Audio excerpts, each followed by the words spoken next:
Welcome. We are here for a playthrough of Hearts of Camelot by Adrian Randall, and I'm calling this mini series Prince's Bride. Huh.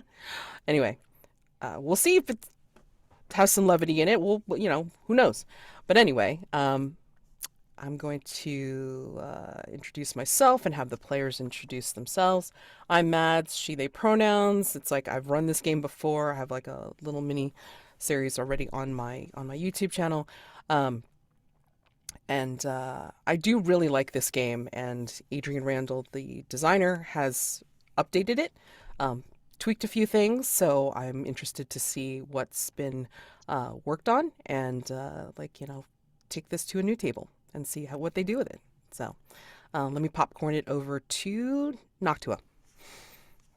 Right. Hi, I'm Noctua, she, her. I am going to be playing Roderick, he, him, who is the champion. And let's send it to Jazy. Yes. Okay, that is clapped. That is down. I'm Jazy, she, her pronouns. I've never played this game before or Hearts of Woolen, which I believe it is inspired by or based on. But I do really love fantasy and I do really love melodrama relationship shenanigans. So I am very interested to see how these characters are going to get messy, really. And I'll give it over to Jonn. Hi. Oh, I just realized I didn't have my video on. I should fix that. And I have background from the last time I played with Mads. So Not imposing at I'm all. John. It's fine. No, not at all. It's It's surprisingly appropriate. Right. so I'm John, he, him. I have only played hacks of Hearts of Woolen. I have never actually played the original game, which is true of most games. I've only played the hacks of them and never the original game. But this is again, it's like I'm looking forward to this because I think this is the first time I'm playing it in more in the style of Hearts of Woolen because the game I've played was uh, a mecha um, Gundam like witches from Mercury game, so it was very anime. This is probably more in line with the original product, so I'm looking forward to playing that. Very cool. And last but not least, Alex. Oh, thanks for the setup. Hi, everyone. I'm Alex, pronouns he, him. I am really excited to play this game. I have played, I don't know, quite a bit of Hearts of Llurywenn, but a little bit, and I really enjoy it. And I also really just love Arthurian stuff. I've played a ton of Pendragon, so this is right up my alley. And I was looking forward to playing this group too, particularly after we did For the Queen. If you haven't seen it, watch it. We had some really cool character moments. So that's my spiel. And if I recall correctly, there's probably only one survivor of that like one surviving character of that. Like, well, no, two, one surviving character, and then one that got turned into an NPC. So yeah, it'll be great. It's wonderful. No. Okay, cool. Very cool. I'm gonna go ahead and do the CATS, which stands for concept, aim, tone, and subject matter, so we can kind of set some expectations on the table. Pretty bare bones. But I mean, like, we'll develop it as it goes because this is a very fluid game. I you don't usually. I will admittedly like hand wave a few things if I feel that the story needs to be served more. But for the most part, concept of this game, Hearts of Camelot, is that it is a game of Arthurian romance, telling the tales of battle and heartbreak, with players in the roles of champions, errants, lieges, paragons, sorcerers, and villains. Aim: to play to see what happens. Tone: exciting and melodramatic, but I'm gonna add like another caveat that there might be some levity in here, which is perfectly fine, but we probably should still try and keep with that epic and exciting tone when we're playing this game. It's like we don't want to completely descend into Robin Hood Men in Tights, please not. We kind of want to keep it more towards Excalibur kind of thing. I mean, like, if we can. We don't have to go completely like bonkers serious with it. Subject matter: action and non-explicit violence, romance and non-explicit sex, a legendary medieval setting containing feudalism, miracles, and magic. Your heroes can be any race, class, gender, sexuality, and religion. This is legend, not history, so historical accuracy does not apply. Safety tools: open table, like open door, X card, and lines and veils will be used. So, open table, open door, excuse me. If for whatever reason you have to step away from the scene or from, the rest of the game, or from the game because it's not for you, that's perfectly fine. Just go ahead and just say, like, you're open dooring, and then just let us know if and when you're coming back. Okay, so no worries. X card: if something comes up and it's objectionable in an unfun way, where that is not something you want to explore, or you don't think it's appropriate for the scene or the character, then please, let's call out X card, do an X in the video or an X in the chat. Again, just call it out so I stop play. We take stock of what is being X carded, so we're all clear on that. And then we take it out of the game and we start from before that happened. Okay. And then just keep going. And then finally, lines and veils. We have a safety tab in our character keeper that covers lines, which are things that will not exist in our game world, won't be crossed, and will not be mentioned, will not be part of the game. A veil is something that can come up, might be mentioned, maybe even as part of a flashback, but for the most part, if it's mentioned, it could be a fade to black, or if it's on topics that obviously, we don't want to get explicit about, completely go fade to black on it, and then we'll just keep going. Alrighty. So we do have some lines and veils in here. I'm assuming everybody has marked everything off. So let's see. Lines: homophobia, transphobia, intimate partner violence, racism, sexism, sexual assault, sexual violence, and vomit. Okay. And then veils: bullying, casual murder, drug abuse, mentioned is fine. Please no graphic descriptions of addiction or withdrawal. Harm to children, harm to pet domestic animals, sexual content. Totally fine with steamy flirting, but fade to black on explicit parts. Slurs may be fine with fantasy slurs that have no real life meaning. Okay. Suicide and torture. There is an ask first column, so of course, if we're approaching these topics, it's just kind of slow down and say, is it okay if, on alcoholism, mind control, PC betrayal, and self-harm, okay? And there's an interest column in this safety tab. If I may, yes. I would like to clarify the self-harm a little bit. That's sure. For me. Okay. So generally speaking, I'm fine because I make sort of the distinction between self-harm in the context of what you might see in a ritual or an action movie. You know, we need a blood sacrifice, so I cut my arm. That's sure. Okay with me. Okay. Or I'm trapped in a bear trap and I need to get my leg out, or break a thumb to get out of the cuffs. That's all okay with me. If it's for mental health reasons or the more realistic parts of it, then I would if we could approach it more carefully and maybe sure. ask. So generally I kind of make that distinction when it comes to that. Okay. Yeah, no, that makes good sense. But again, if we're approaching it or we feel that somebody is approaching these topics, please again, line veil or ask first. Just make sure make sure we're treading slowly and carefully, and then just again X card if we need to back off and stuff. And there is this interest column. So things we'd be interested in seeing. Body horror. I love how that's always marked. Childhood abandonment, classism, religion and cults, riding, romance, and sex work. And there might be something added, but we'll get to that later. So if anything changes or is added, please, please, please make sure that I'm aware of that, like, before we start play or even during play. Something might be not triggering now, but oh my God, like it comes up and then oh no, it is perfectly fine to just make sure that we are aware of what that is so we can not do it later.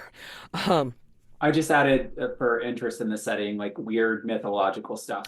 Perfect. Like the giants and fae and unicorns Sure. and stuff. I like that part. Yeah, I mean, like it doesn't have to be on like the foreground, but in the background and stuff. Right. Does this creature exist in this particular scenario? I mean, like in the last Hearts of Camelot that we played, it's like we know that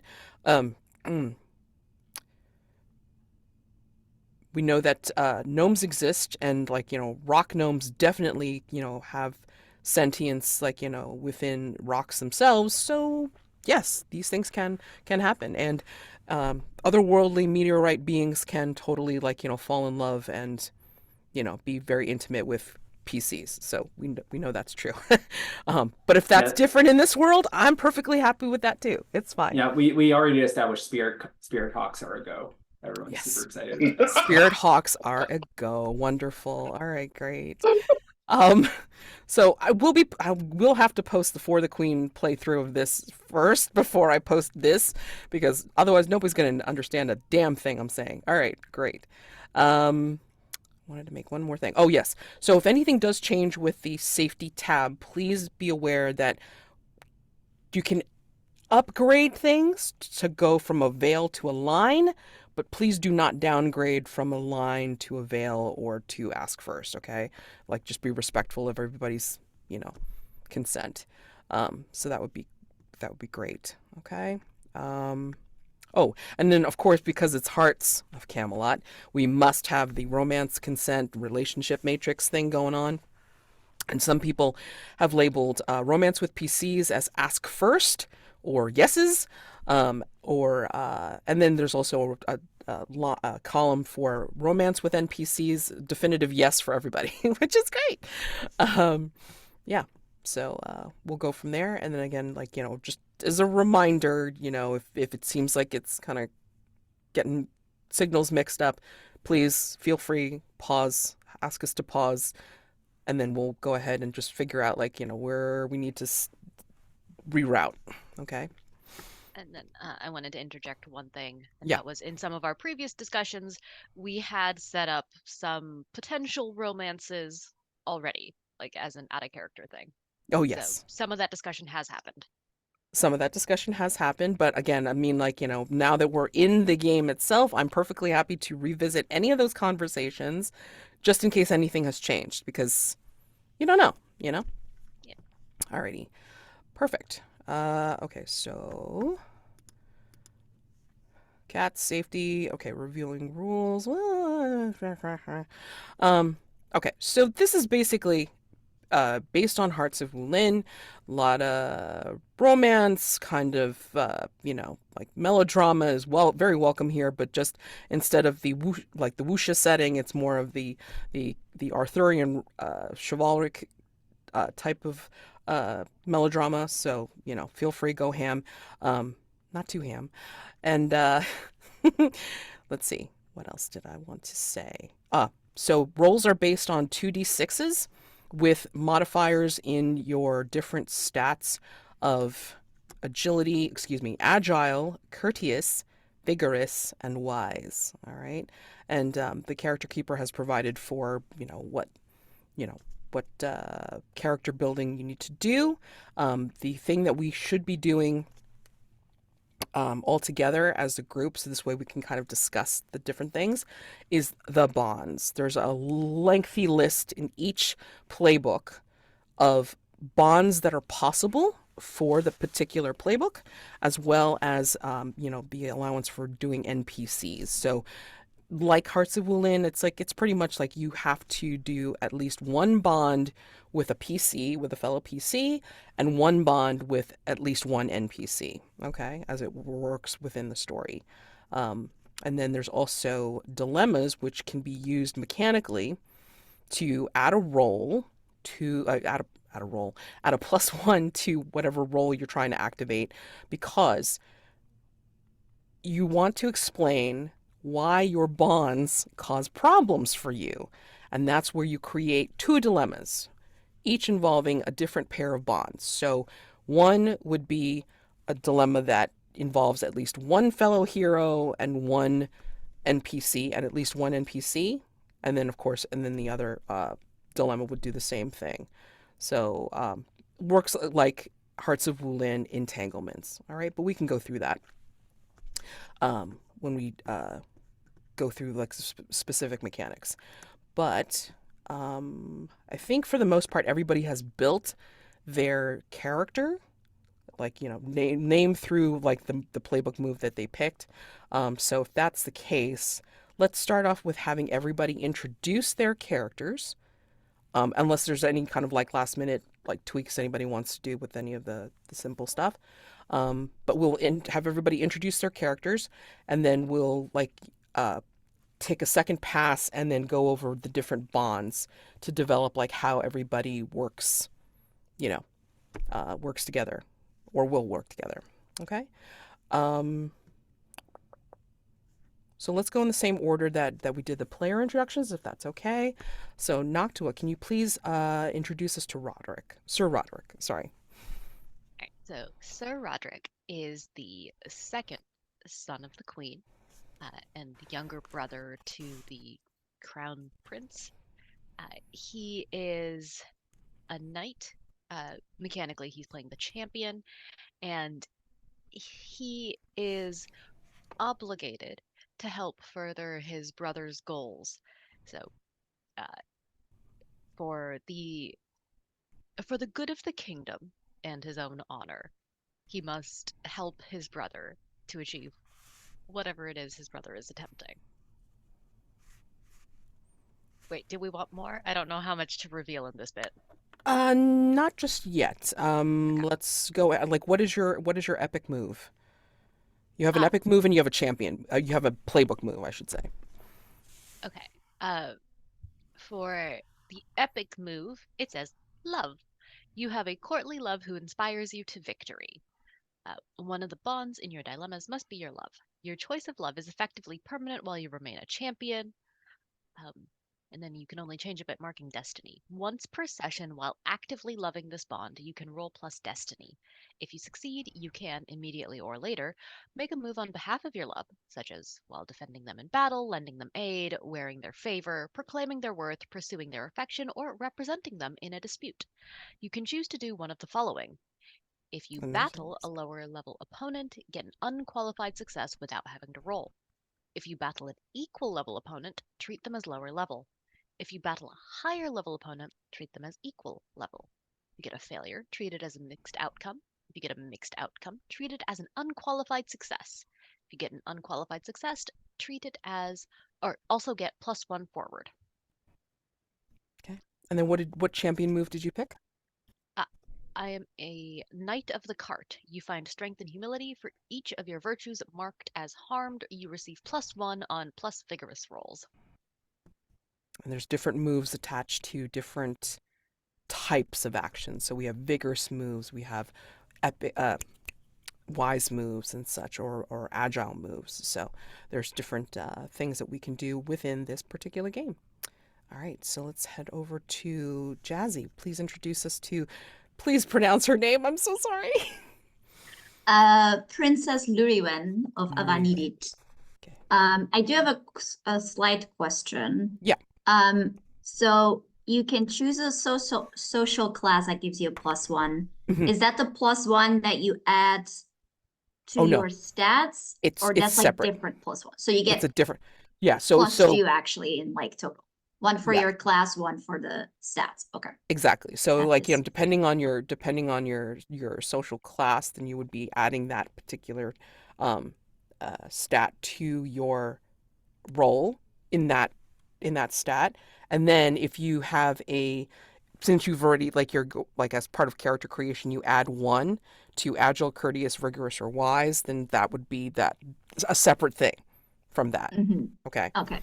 Yeah. Okay, thank you. Yeah. Yeah, so Princess Llurywenn, she has, so my epic move is that I am a ruler. I have a farmland. I think I'm really going for like, sort of that like fairy tale ruler who's like very close to the people, and like, you know, there's like festivals where she'll like sit quite close to the people and walk amongst them. She's like very beloved, like not necessarily an immense military power or like super ethereal or anything. It's just like this really sort of down to earth,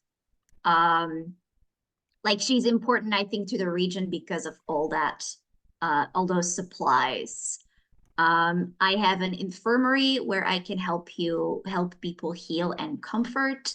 And if people of my entourage are with us, or if my household are with us, they can help me with destiny rolls. I'll find out what that means when we start playing.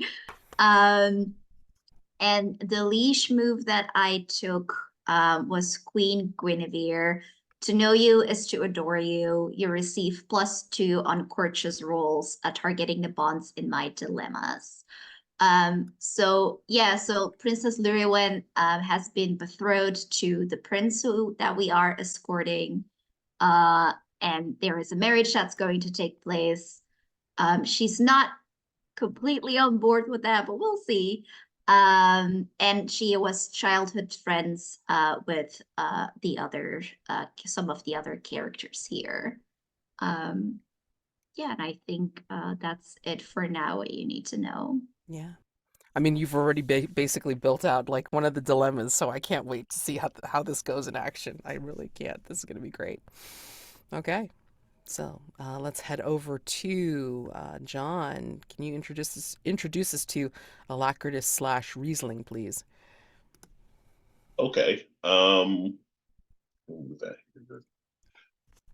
Oh, Riesling is Master Alacritus's companion. He finds himself on this journey because Magister Alacritus is indisposed, but was supposed to attend the Queen on this journey. So Riesling is in disguise as his, from his perspective, his familiar, even though Magister Alacritus is the wizard. In order to protect his name, because clearly he's away on important work and he does not want to he's trying to protect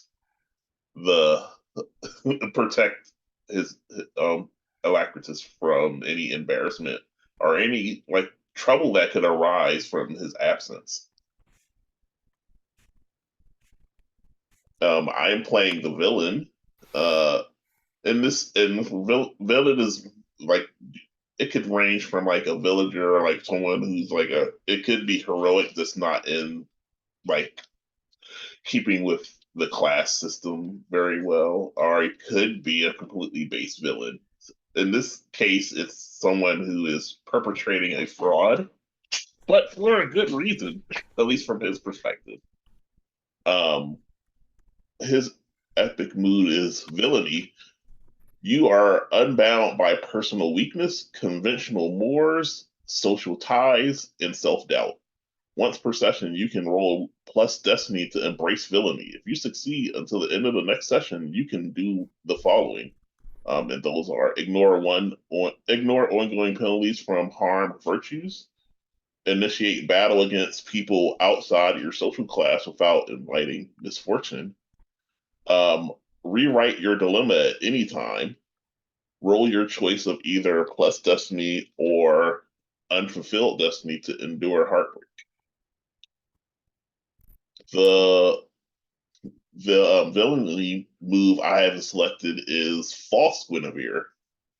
You are evil twin and uncannily skilled at impersonating your counterpart. When you take this move, you must designate your counterpart as one of your bonds and choose a playbook from them. Once per session, you can make an non-epic move from that playbook, after which you receive -1 forward. Any effects of this impersonation can only last until the end of the next session. Your choice of counterpart is effectively permanent and can only be changed by marking a point of destiny. So in this case, my twin is Master Alacritus. Nice. And Alex, please introduce us to Brother Perin, please. Sure. I will be playing Brother Perin of Llancarfan and Abbey. He is the youngest brother of Prince Archaud and Sir Roderick. And he was given to the church at a very young age to learn and study, because he's the youngest son, and that's what you did at the time. And he is accompanying this expedition both out of love for his brothers, because the bishop kind of told him to. And he's also just very eager to see his former tutor, Master Alacritus. He hasn't seen him in many years, so he decided that this would be a good opportunity to do that. My epic move, which I may change last minute because I just had an idea. But before that, I can work miracles through faith in a divine being, such as a deity, angel, or saint. One of the bonds in your dilemmas must be a divine being designated as your patron. Your choice of patron is effectively permanent while you remain a paragon. You can only change your patron to a different divinity by marking a point of destiny. So in order to do that, I have to have my faith tested. When I endure heartbreak related to this patron, if you fail, your faith is shaken and remains so until the next time your faith is tested. If you succeed, your faith is affirmed and you can work miracles. And then, whenever I do that, I roll plus destiny. And if I succeed, I can do a couple different things like frighten an enemy or group of enemies into fleeing or collapsing helplessly, healing myself or someone else, preventing or removing a curse or magic spell, and removing misfortune by means of divine intervention. If I fail to work a miracle, though, my faith is shaken and remains so until the next time my faith is tested. So it's kind of like, a very powerful move, but, it can also result in a lot of heartbreak. The move that I picked was Bors the Younger. You have an unfailing spiritual compass. You can roll plus wise +1 to gain insight about the supernatural and get +1 on rolls to endure heartbreak caused by the supernatural. So, I chose that because we had this prior relationship between him and Lore Master Alacritus, who, Alacritus told him all about these magical creatures in the realm, and he's taken that to start writing a bestiary of these creatures. So I thought that would be kind of cool to bring in. Very nice. And that's And then his thing.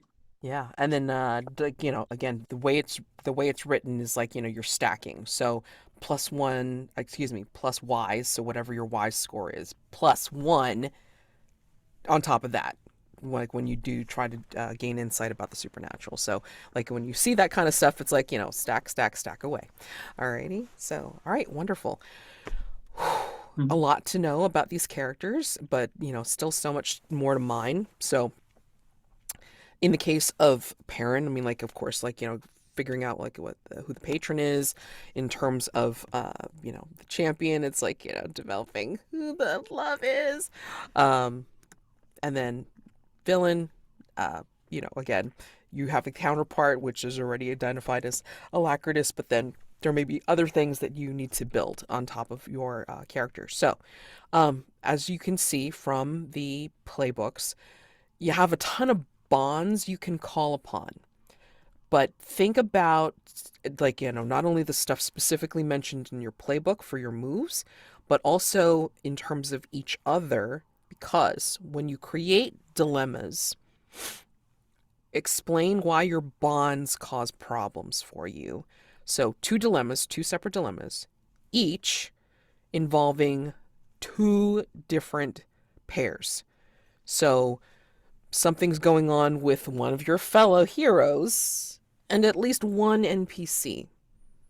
So, I mean, I should be pulling up like the Hearts of Wulin dilemmas as an example, but I didn't. It's like, I love so-and-so, but my loyalty to my... Okay, so I'll use that for Roderick. Like, I love Llurywenn, but my loyalty to my brother Archaud, who's the NPC, is causing me issues, you know, or whatever, however you want to term it. But that's basically the pair of bonds. Okay, so, you know, the liege and the brother. And you can change some of those things. There's even like a blank lines for my whatever, and then you can include that particular NPC if you build that particular bond. Okay, and then same for the second dilemma. So should involve one other hero and then one NPC that you create. Okay, so. And what this does is, like, when you do a dilemma, like when you call upon one of your dilemmas, it is essentially where you will, if you make a move related to one of your dilemmas, you can check the box next to that particular dilemma to add +1 to a related roll. So, like, if you're, it's basically exerting heart is the name of the move itself that we're doing this. And then at the end of each session, you will clear any check marks next to your dilemmas. So then you can reuse them for the next session, or at the beginning or end of every session, you can rewrite your dilemmas. So it's interesting to see how that will work. Okay. But let's see. While you guys are figuring out dilemmas, I'm just going to read off, like, you know, some of the basic things that we're working with for the mechanics. So when instructed to roll, you will roll 2 6-sided dice. You can use physical dice or the dice roller I provided, or your favorite online dice roller. And then you add the roll result to one of the applicable modifiers. So, like, whether it be agile, you're using an agile move, or you're using a courteous move, you know, whatever that modifier is on your sheet, then that's what you would add to the 2d6 roll. 6 or lower, a failure. You receive misfortune. And then you also get to mark 1 XP, because we believe in failing forward here. 7 to 9, mixed outcome. You do what you want, but you also receive misfortune. 10 or higher is an unqualified success. You do what you want, okay? 2 situations where the roll determines your success or failure regardless of whatever scores or modifiers might otherwise affect it. If you roll 2 1s, outcome is always considered fail, called a botch. If the dice show 2 6s, outcome is always considered an unqualified success, known as a crit, okay? Before rolling dice and learning the total result, you can instead fulfill destiny. That's a check mark track that's on your sheet. You can instead fulfill destiny to automatically get an unqualified success. So if you really truly want to succeed at something big, fulfill destiny. Okay, so that's one way to do it. And then, like, a couple terms that, like, some of us may not be familiar with. If it says you have plus whatever going forward, that means the modifier only applies to the very next dice roll that you make. If it's ongoing, you have the plus whatever it is until, the modifier continuously applies to the relevant dice rolls for as long as a certain condition remains true. So maybe you have +1 ongoing because your move says anytime you roll vigorous, then you will have ongoing, +1 ongoing, you know, and that's the situation that you would use it. Okay? Misfortune. So misfortune is any kind of undesirable event that can happen to characters, usually as a result of a move. Most misfortunes happen when you roll the dice and get a failure or a mixed outcome. And it can take many forms. So One of the following things could happen during receiving misfortune. You have to make a hard choice or pay a painful price. You encounter a new obstacle, complication, setback, or danger. You get lost, separated, or captured. Someone or something you care about is endangered, damaged, or lost. You receive harm. You would choose one of your virtues and then mark it off as harmed. Or get -1 forward. Only use this option if you're not sure what else will happen. So that's on me to try to figure out how bad your misfortune is. And then upon receiving misfortune, you can fulfill destiny to prevent the misfortune from happening. So that's how you make those check marks in the fulfill destiny track. Okay. Yeah, it seems sort of like similar to marking a mask in the Between or Brindlewood Bay or something. Right, exactly. But if I recall correctly, you don't have a whole crap load of fulfilled Yeah, destiny there's only like points that you 5, can I do. think. Yes. Mhm. Where exactly is this fulfill destiny track? If you go up on the top of your sheet, right underneath the XP track, that's the destiny track. Oh. Yeah. Oh boy. Okay. Yeah. So only 5.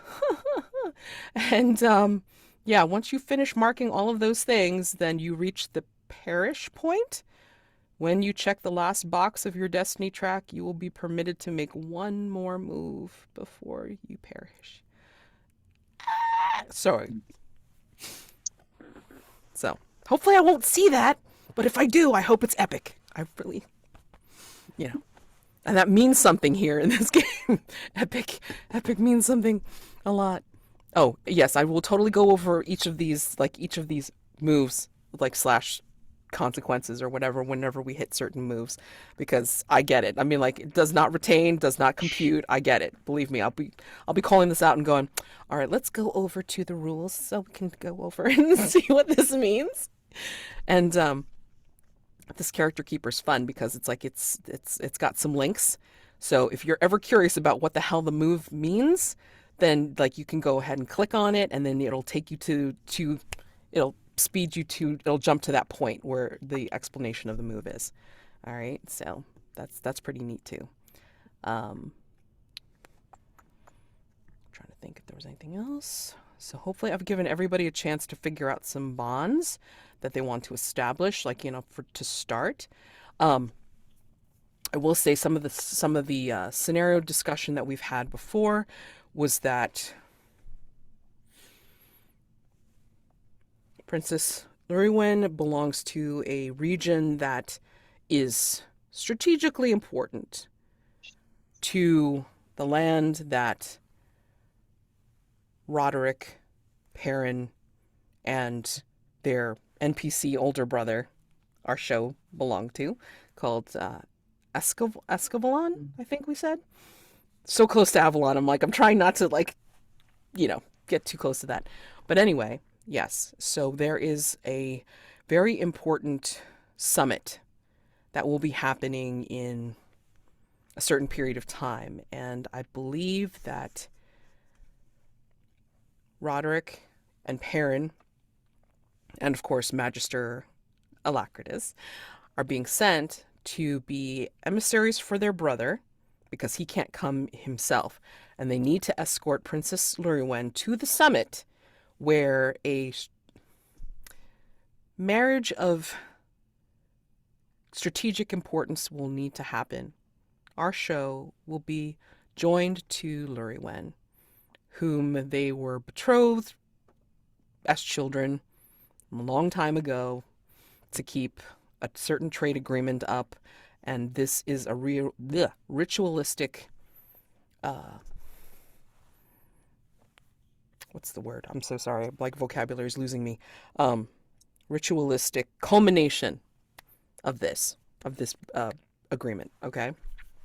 So I was wondering, it might be interesting if Alacritus and Llurywenn start together and then we meet in the middle.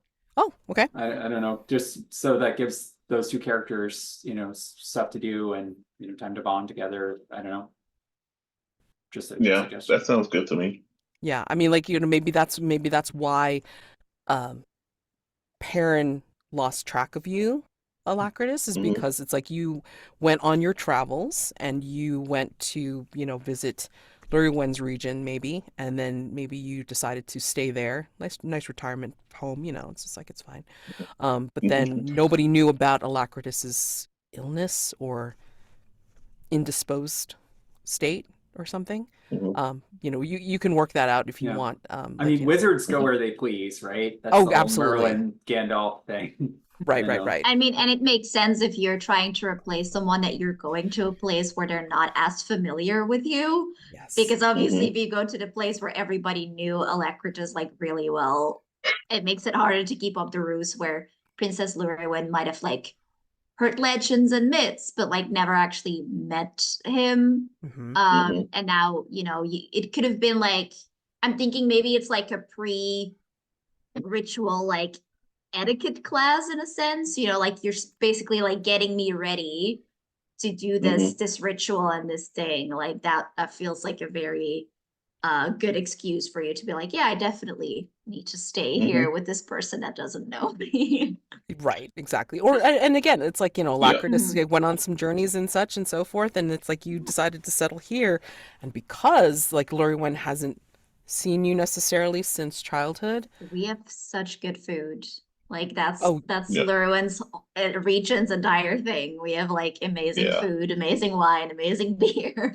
there you go. There you Yeah. go. I think And for Alacritus, like he's kind of like the equivalent of a knight errant for a mage. Like he has his goals in mind. He has his own takes on chivalric ideas, and he's instead of maybe necessarily trying to right the wrong of society, he's just kind of like those existential threats are the things like if he sees like corruptions in nature and that sort of thing, he is there to he travels a lot to do that.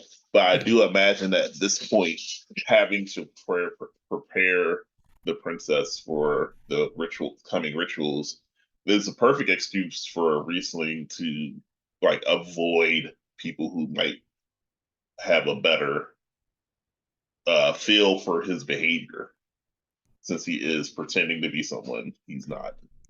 I'm wondering if, and like, let's like kind of like stir the pot just a wee bit. So we'll say that, I mean, obviously since Perin was put into the monastery like at an early age, like 8 or 9, that, he, and even though Alacritus has visited intermittently throughout the years, maybe like, he's been gone so long now that like, even Perin would be like, oh, you've changed so much, sire, Magister or whatever.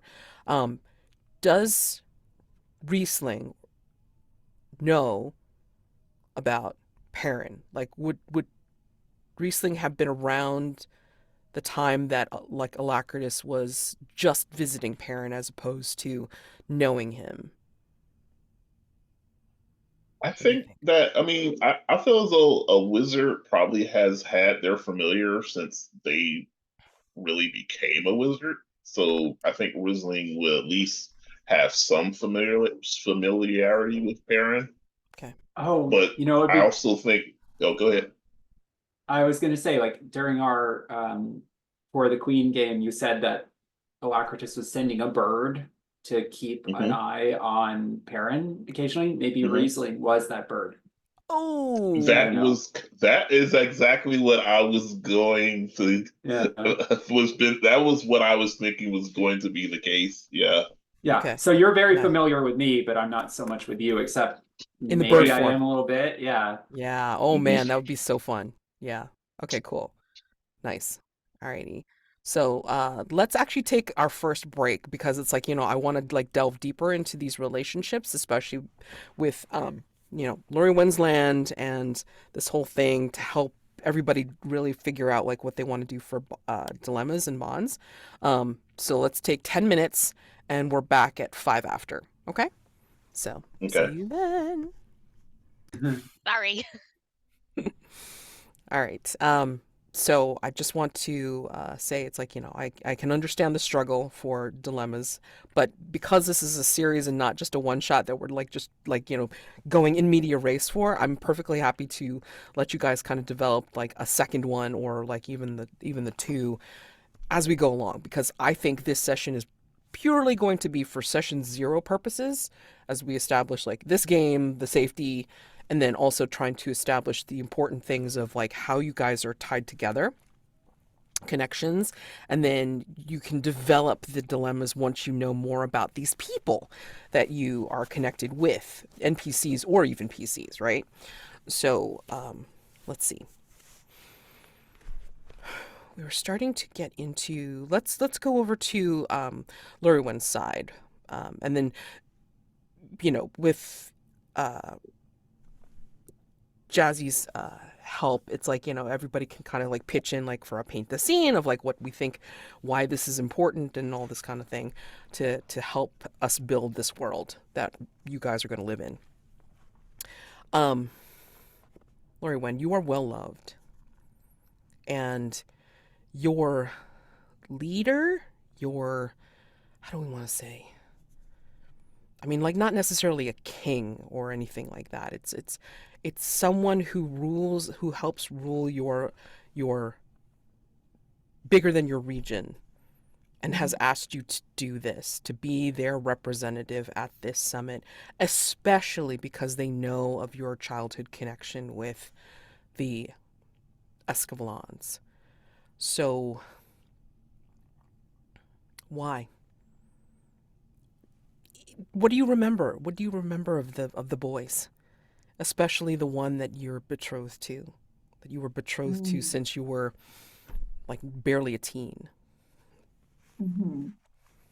Yeah, I think, I mean, first of all, I think it totally makes sense if it's just like my father, if it's the king. Yes. Like, I think it'd be a bit silly for her to be a princess with like literally one farmland. So I'm assuming it's like it's a lot of like those little homesteads, like those little farms, and I am in charge of like one of them, right? Like, Right.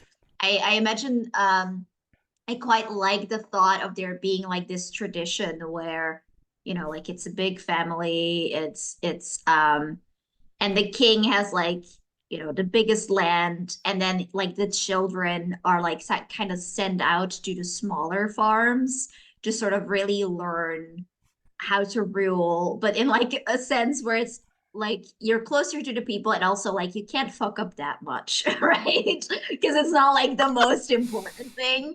Right. And I think it's kind of like this learning curve where like the king finds these ideals of honor and being close to the people very important.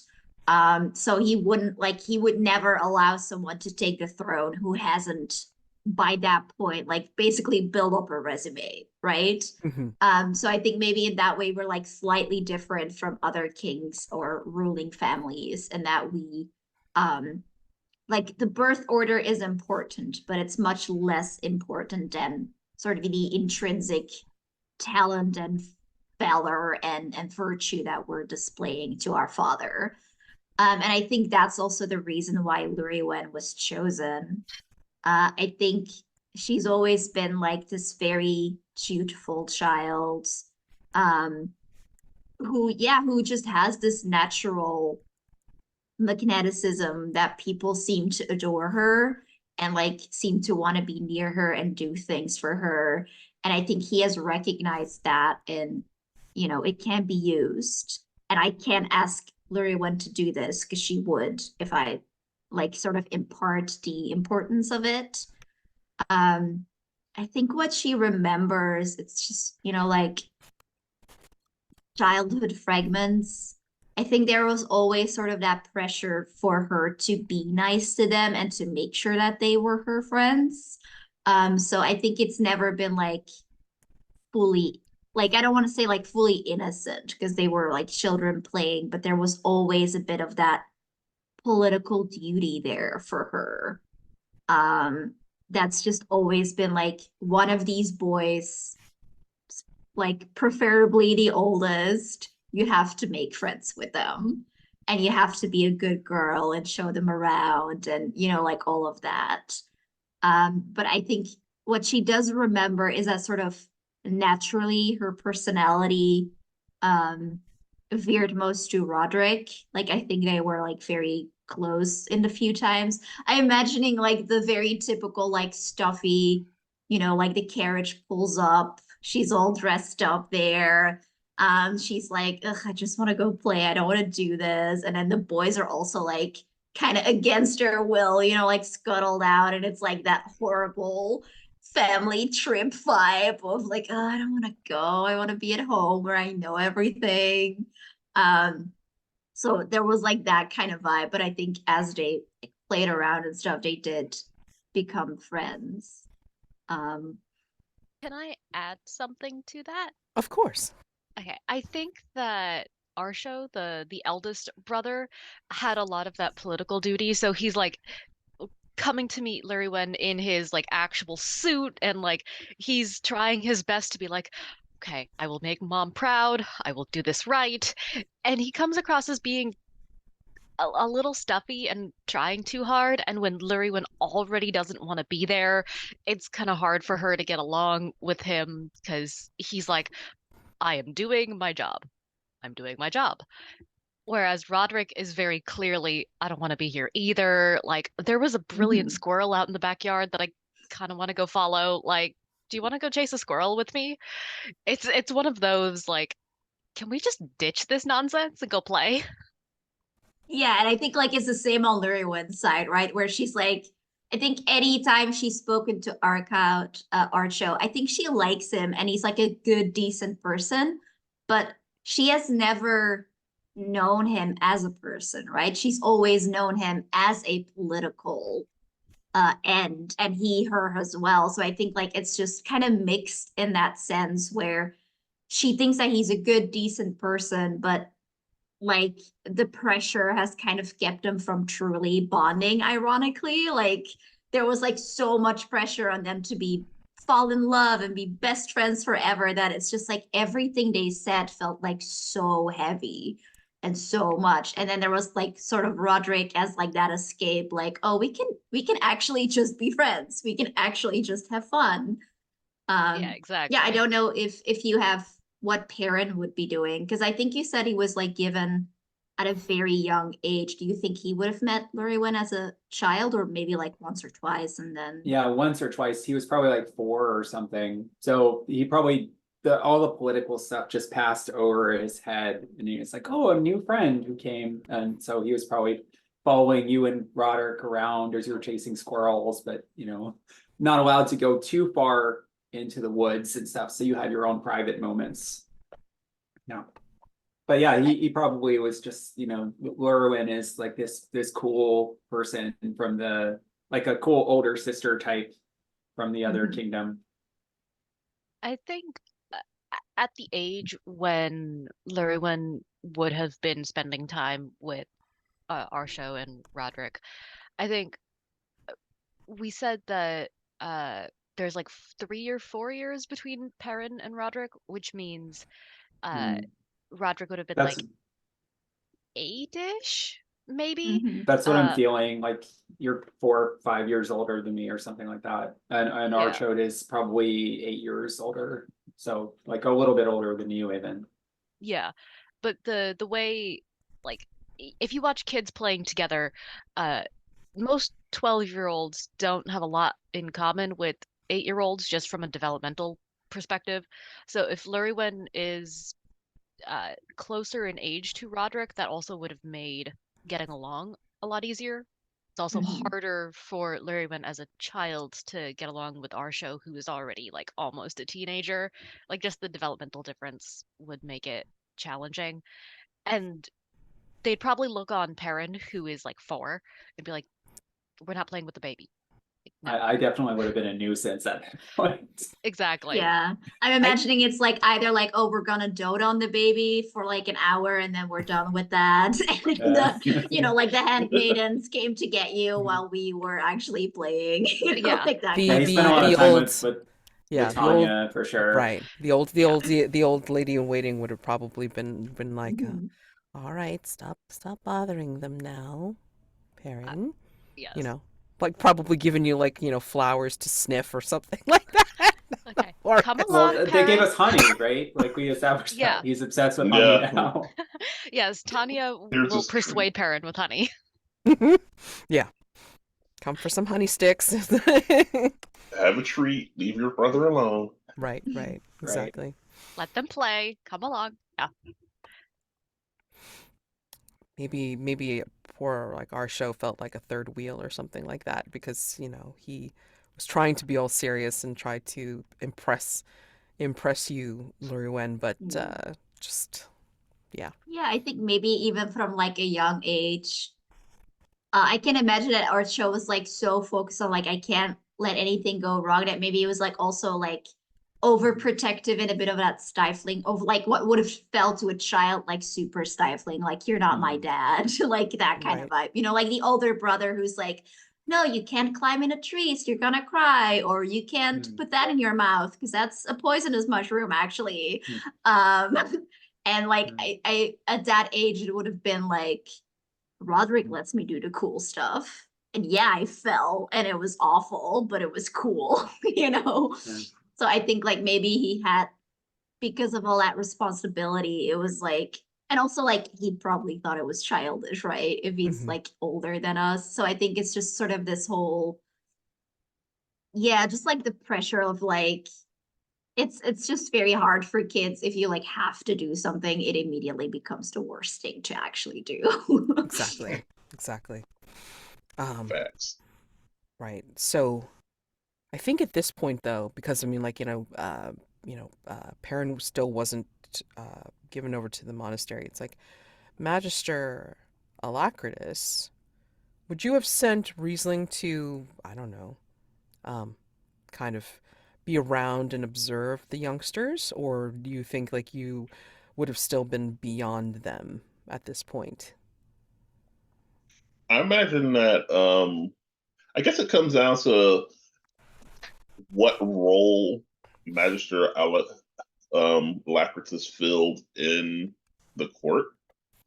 Because if he was more of like the court's mage, I think he would probably been a lot more attentive to keeping track of the children. If he was just someone kind of like I am, like more like just I guess not directly tied to any particular kingdom, I think he might check in just for the sake of he'd check in with any of the important figures um of all of the kingdoms. And so I Yeah. guess it comes down to that. I'm not really certain where I would say his role falls here because I could see interesting things either way. If I could add something, Hmm. it could be interesting because we said that this is like a political marriage to kind of keep the peace. Hmm. And you mentioned earlier that like Alacritus kind of keeps check of all these big existential threats, right? So Mm. what if this marriage was his idea?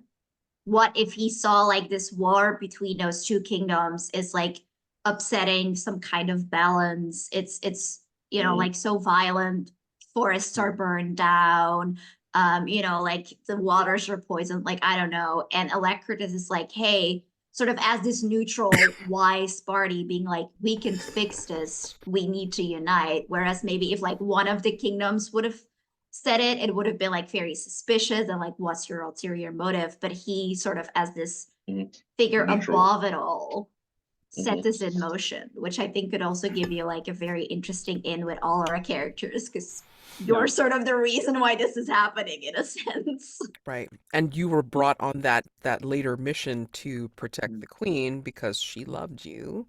Mm. So I mean like maybe you at that point, like at this point maybe you were making your rounds and then you ended up settling with like, Escavalon for a little bit and then that's where you were picked to go on to the mission to protect the queen. And then that's Okay. where like you started to lose track of everybody, but then like started like hovering over to um can you pronounce Lurywin's kingdom's name again? I'm sorry, Jazy. Avanyddyd. Avanyddyd. Okay, I will get it. There's too many Y's. But anyway, I um did that on purpose. I know it's great. It's fine. So yeah, I mean, like maybe you did see some kind of portents or something like that. So this was a suggestion for to hedge against the future, because this has to culminate in the ritual marriage, like, in so many days' time or whatever, however long it takes to get from Escavalon over to that place. Hmm. pick up Llurywenn and then bring them to the neutral like ritual location to get married. Okay. And that's what Okay. I'm picturing. Um Okay. but I think if that were the case, then he probably would have. It probably would have had. I can imagine Magister may have multiple familiars or multiple Hmm. spirits that he has to maybe keep track of all the various people. who would I don't really know how large a kingdom is. If he could really effectively be in so many places, he probably would have to depend on a few animal familiars. but So possibly, who would oh, he have sent like Riesling to look upon? Would he cause, have him yeah, because my shadow thing, Llurywenn or the boys? I'm thinking that it's possible since he was spending his time with Lorwyn that Riesling was who he had spending time had keeping track of the boys for him because he was in absence effectively because he's I wonder so if I'm thinking, oh, go ahead. Perrin maybe had an imaginary friend that he played with, in the woods. And it was really Riesling at that time. And no one believed him. He was like, yeah, I have a sprite that I, see sometimes, or like a house spirit. And they're like, oh, you've had too much honey, Perrin, go back to bed. Probably even Uh, Tanya was like, it's like, oh yeah. no, too many honey sticks for you. Yeah. Yeah. Yeah, So he was so so young, maybe he doesn't remember it. But Yeah. yeah, that's that could have. that's kind of direction I was thinking of going in is that like Perrin was one of the children for which Riesling was Riesling was supposed to keep tabs on all of the children, all effectively the future of the kingdom, and maybe Riesling went beyond what Alacritus actually sent him to do. Hmm. Like he was supposed to keep tabs and keep watch on them, Right. And and report maybe back. Riesling maybe saw like decided that Perrin probably maybe felt lonely and he kind of took it upon himself to be like a friend to Perrin, which is I love it. beyond what Magister Alacritus wanted or would have been happy with Right. having occurred because he's not supposed to Right. be Engage. interacting. He's just supposed to be watching and reporting to him. Yeah.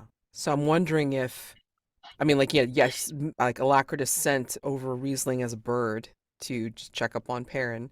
But I mean, like, I wonder, Perrin, if you saw Riesling as the house goblin that he is, like, in the forest and such, as when you were talking about your Yeah. imaginary friend. I think I did at that age, but then later on, I convinced myself that, oh, everyone else was right. There's no way I Mm. could have seen that. It's just the fancies of childhood.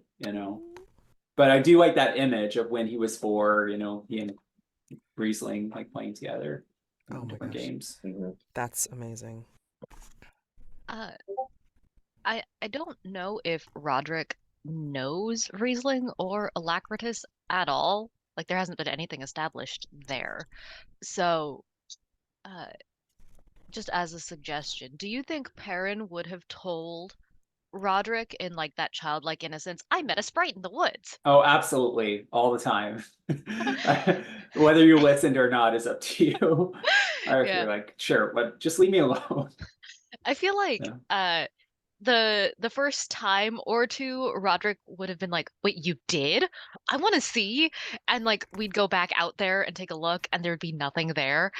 And like Roderick tried it maybe once or twice, and at the third time just went, "Perrin, there's nothing there. Perrin, we've been through this before."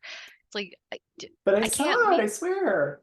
I can't meet your imaginary friend, Perrin. And so uh Roderick now has this kind of neutral to distant relationship with Alacritus because he never really saw Riesling, and like Roderick was never a student of Alacritus because he was always more of a warrior than a scholar. So We This have kind of a Narnia vibe going on this now, is and you're well, like I one of mean, the but older then ones who did see Roderick, Aslan. I think, well, because it's like I think we established in the For the Queen that Adamas had trained like Archaud and Roderick. I think yeah, like he had the chance to train the brothers before like Perrin was even able to hold the dagger. Okay. Damn. So maybe you were closer to Adamas and you Yeah, actually had actual fighting skill, So yeah, you're like, I'm going to yeah, focus on serious practical things. yeah, yeah, exactly. yeah. So basically, like Adamas was your weapons master, Roderick. How did Yes. Roderick feel when Adamas died? I Oh, guess is the question. utterly devastated. And Hmm. he's kicking himself because he wasn't there. Hmm. And it part of it was also at that point he would have been like just barely a teenager, so like old enough to be like, no, I'm a big kid now. I should have Hmm. been there. I could have helped. And enough to take on that guilt for himself, but not enough to actually have made a big difference. So like probably better he wasn't there so nothing happened to him. But Yeah, totally. it's definitely clawing at him like mm, yeah. I think. I mean, like, because this was. Oh man, do we dare say that this was the mission that the queen wanted to deliver Perrin to the monastery herself? Visitation, of course, but I mean, but Yeah. she only picked the small crew because it wasn't going to Yeah, be a makes big sense. deal, right? So I mean, like, of course, Yeah. it was just going to be Tanya, Adamas, like Alacritus, and Perrin, and then Yeah. maybe a couple of other people. But aside from that, like like other guards that Adamas had picked, but still, it was like, the other two boys could like kind of you know be back at the kingdom and then just guarding the queendom or whatever, and just yeah. Oh man. Okay. um So maybe we should do like a summary for Jazy so they're kind of picking up on some of the details that we're talking about. yes. Yes. Yes, absolutely. So essentially, yes, the queen had picked that crew along with Adamis's chosen guards to accompany the queen to drop Perrin off at the monastery where he would be like further trained in his I guess being the youngest son and everything, like being trained in the faith and other Hmm. things beyond Alacritus. And then I think this is where we discovered that Adamas, the queen's bodyguard, like was harboring a love for the queen, Vivienne, Roderick, Archaud, and Perrin's mother. And yeah, I think just discovering these different relationships. Tanya is now very old because the boys are grown, and so she was. What did we say? What did you say? Like Noctua, she was already like around the queen's age, like 40s She or was something like that. Yeah, she was older than the queen by a little bit, so Hmm. she was like 40s-ish when the prequel happened. Yeah, And if it's So now like how old is probably in her Perrin now? 60s now or yeah, something. I think Perrin's either in his early to mid 20s. yeah, So, it's maybe Okay. been like 10 years, 15 years, something like that. yeah. Okay, so Tanya's probably like 60, give or take. Mhm. Right. But she's frail enough, and like, what do we want to say happened to Queen Vivienne? Because like, if Archaud is also taking on like still a prince, How what are about we saying this? here? Uh, the queen is at the point where she is ready to pass on the crown, and Mhm. she wants Archaud to be wed. Like she wants to be sure that the prosperity of the kingdom is assured before she gives up the crown. So Mhm. she's not gonna do it until Archaud gets married and like proves that he can negotiate this treaty and fulfill the betrothal that was promised way back when. And if he's I like that. successful, then she'll not abdicate, but like pass on the crown to him and then Oh, step sure. back. Oh yeah, Yeah. absolutely. She will definitely, like, he will. Feel Yeah. free to veto this if it doesn't work. But maybe for added pressure, what if maybe one of the brothers or both, but not Archaud, but like, or maybe he as well, but like, what if some of you know that the queen is hiding like an injury or an illness, that she's on a time limit essentially, and if she doesn't officially brand him that title, but she's also like very stubborn and like, I'm not gonna do that unless he is for sure. Like basically we have a lineage crisis on our hands, right? And so not only will there be a war, but there's also like a debate, like, is it gotta be Archaud, but he wasn't officially the heir. So like maybe now then there's like this added pressure of our country might fall apart if this doesn't, like, even aside from a bigger war, like just the personal, like our family could be just politically ripped apart over this. Oh, sure. You- But Yeah. but this is the prediction that Alacritus had years ago, Mhm. which is why he suggested the betrothal in the first place, right? I think this is what we were trying to build to, because there is this mystical element of, like, the neutral third party, like predicting, like making a prophecy of sorts, and this stuff has to happen to be able to fulfill destiny. I And- kind of like it if it's Roderick, actually, because then that twists the knife a little bit more. No! That you can't just do love, right? And there's all of these stakes for your family too, right? Yeah. Oh, dearie me, I love that. Yeah. Yeah. So Maybe you've been close to our mother, like as a guardian or something, and you've just seen her get sicker and sicker, something like Yeah. that. I think that it might be after the passing of Adamus, I think Roderick probably grew closer to the queen to share in that grief, and became kind of a confidant in a little way, because both he and the queen knew Adamus as a warrior, and that kind of trust grew because Roderick was mostly free of the obligations of court, and because he was trained as a warrior, became kind of like not quite the queen's bodyguard, but a secondary figure along those lines. And yeah, he could observe when Vivienne was ailing that things were getting worse, and that okay, it is time. Like this, the crown has to go on. Yeah. So I just love that And pull between duty and love, it makes it Yes. a little Yes. more higher stakes, basically. And because I love sowing chaos and darkness, in a twisted way, this also means that Roderick could marry Llurywenn, right? If All he he was basically willing has to do is give up his brother, become king himself, and marry the Oh. princess. And then he there may be a could. faction that could be like trying to Yeah, push and I mean, that sure, thing he'll down. have to sacrifice his brother and all that, but I think like that actually gives you that horrifying gauge, like you could have this at a great cost, but you could. Could. Could. I don't have a good push for Roderick to want to dethrone his brother. Oh, yeah. Because I Roderick think there's wasn't- love there.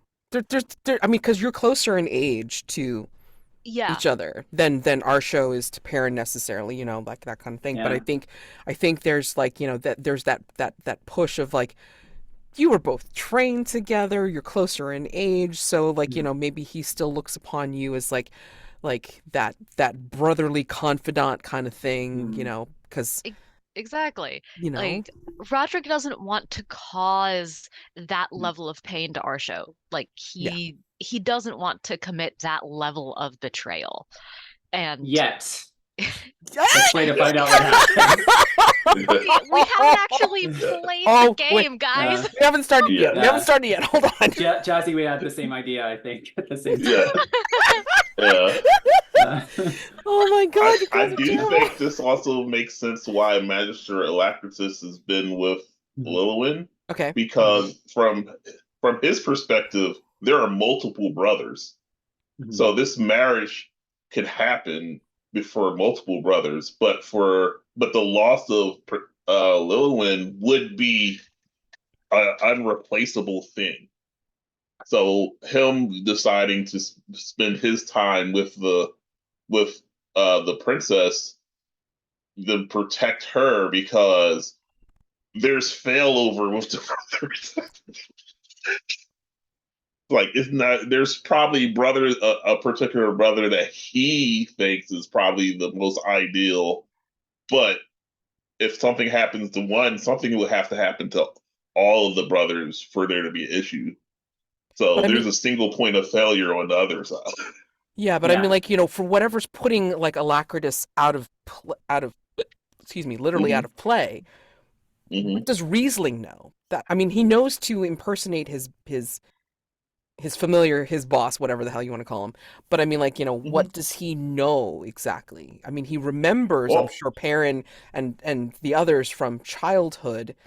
Or like, are you saying that like Riesling has kind of spied on them for a while now, and then hmm now that Magister Alacritus is suffering from whatever, then now he's impersonating him on the way to seeing them again, and he's got to try to pretend to be this person that hasn't seen them for quite some time.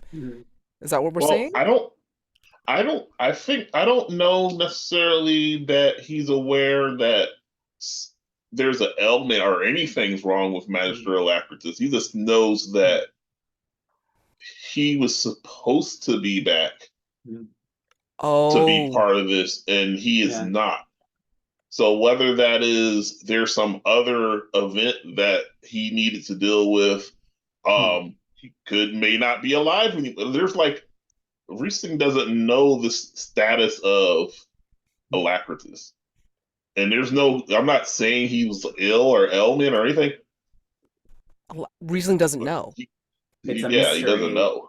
Oh shit. He just knows that he just knows that the contingency was made that if he didn't return from whatever the thing he's tasked with, that he needed to do this. So I don't think it was like I don't think it's so far as reasoning like I've decided to masquerade as him because I need to make this happen. Because I think from Reason's perspective, these are humans. Like, I don't think he has as much concern about the politics of humans, but he knows that Yeah. Magister Alacritus wants this and needs to have this happen, and he's just like, well, what would he be doing? I need to Yeah. do that.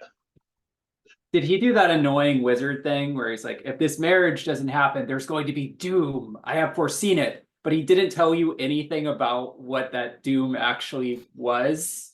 And that would be Right. helpful. Right. Of course. Yeah. How So delightful. he just. So I think Riesling has a familiarity, at least conversational familiarity with everyone involved, either from being spying on them, spending time with Perin, or simply information being passed to him by Magister Alacritus. I think the main thing he doesn't know is why hasn't he returned?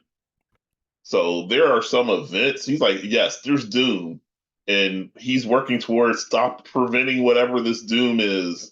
Blah blah. But that doesn't really have anything.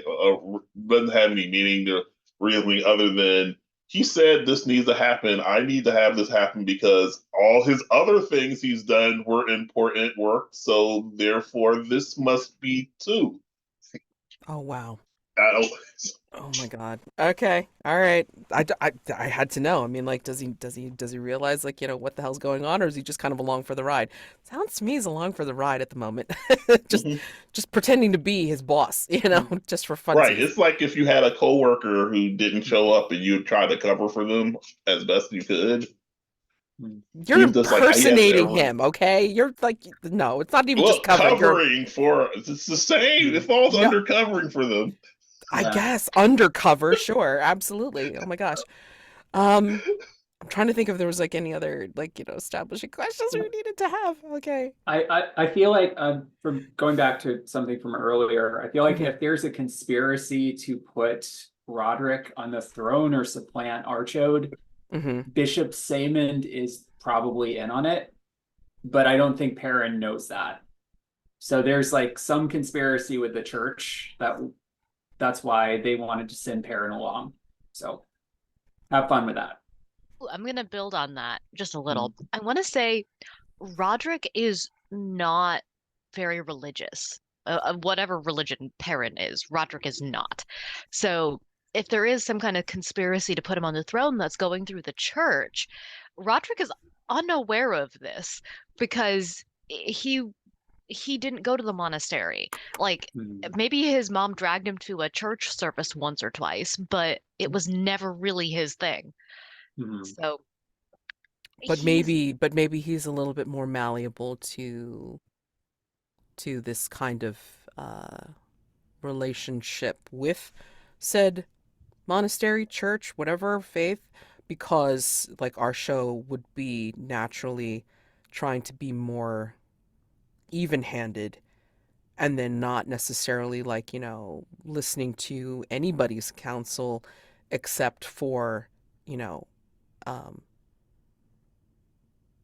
or maybe like, he's taking everybody's counsel into consideration and like, not like, having the like, and Bishop Saymond is like, he's kind of intractable for our purposes. Like, let's go to the next brother kind of thing, maybe. Um, oh, just trying to oh, I think like We can leave that. it why. as a stakes question anyways. Yeah. Yeah, So, I think it makes sense because Archaud, like he is trained to be a ruler, right? mhm, Like that's the mhm, vibe Yeah. that I'm getting. Like this is like a professional ruler, so Mhm. to speak. Like from day one he was born, it's like you're the oldest son, you're gonna do the thing. mhm, So he would have gotten, like as Matt said, like a bunch of like political classes, diplomacy classes.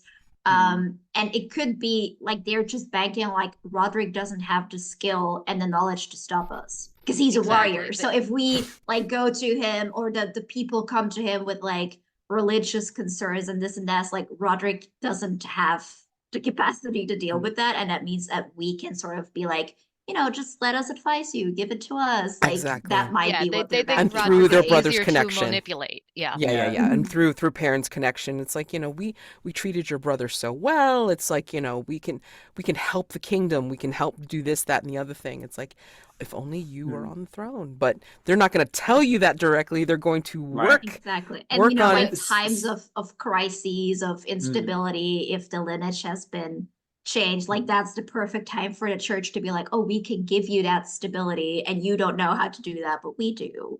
Like Yeah, that Yeah. could exactly. just be the whole point, Sure. right? They want to Step manipulate one him into is doing that. step one is probably sending me as your spiritual advisor. Like Yeah. Mhm. just Right. to worm in because it's like they already have that relationship. So Right. yeah. And that would Something that actually work because Roderick trusts Perrin, Mhm. like just from, being siblings and being kids together. Mhm. Now something whether it about the actually world works, that we'll see. I Sorry.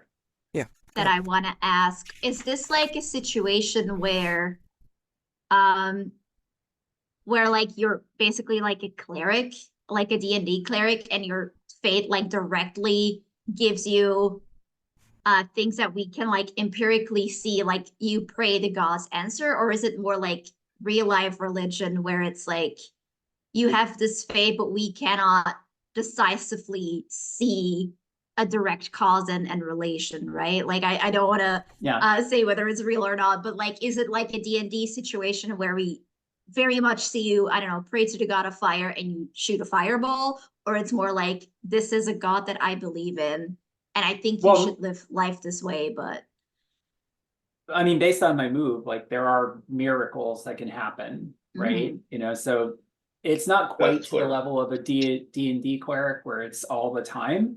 But there might be moments where something unexplainable happens. However, it's up to, there's no like gods walking the earth or angels walking the earth or anything. So it's still up to people to be like, well, is this like a magical thing, or is it something that's just a one-off? Or because my patron is going to be Mads's former character, Saint Adamus now. So maybe it's just because of our strong spiritual and emotional bond, that these miracles are happening. So I want it to be a little ambiguous, I guess. Okay. Yeah, it's just to sort of like inform how our characters might look upon this. Because I like personally think it's a very silly thing that people in fantasy series do, where they're like, don't believe in the gods, and like the gods, like literally have their clerics shooting fireballs or turning people into whatever. And they're like, well, that's not real. Like, obviously it is. I But don't if it's think more it's that- ambiguous, it's interesting whether people believe it or have like different interpretations and stuff. I have a That's question. Yeah, Yeah, I I think mean, yeah. There's some room for and- doubt, I think. I have a Right, question for and- Perin. Okay. Does Roderick know that you pray or you venerate Saint Adamus? Does he know? Maybe obliquely, like I sent a letter at some point, the Vatican, or whoever religious authority did an approval for the sainthood process. But I don't know if we've talked about it extensively yet. Maybe I want to see that on screen. I don't know. Yeah. Yeah, there's also Roderick the would have possibility. opinions. I think there's also the possibility that even if Perin performs miracles, there's enough like tangible supernatural power out there that they could be like, yeah, so you threw a fireball. That does not mean you got that power from the divine. That could just be some sort of hedge magic. So I think there's room for doubt, even if he's performing miracles. Especially since Perin was tutored by Magister Alacritus as a youth. Mhm. It's like, well, how do you know that this isn't just like sorcery or something? Yeah, I agree. Right.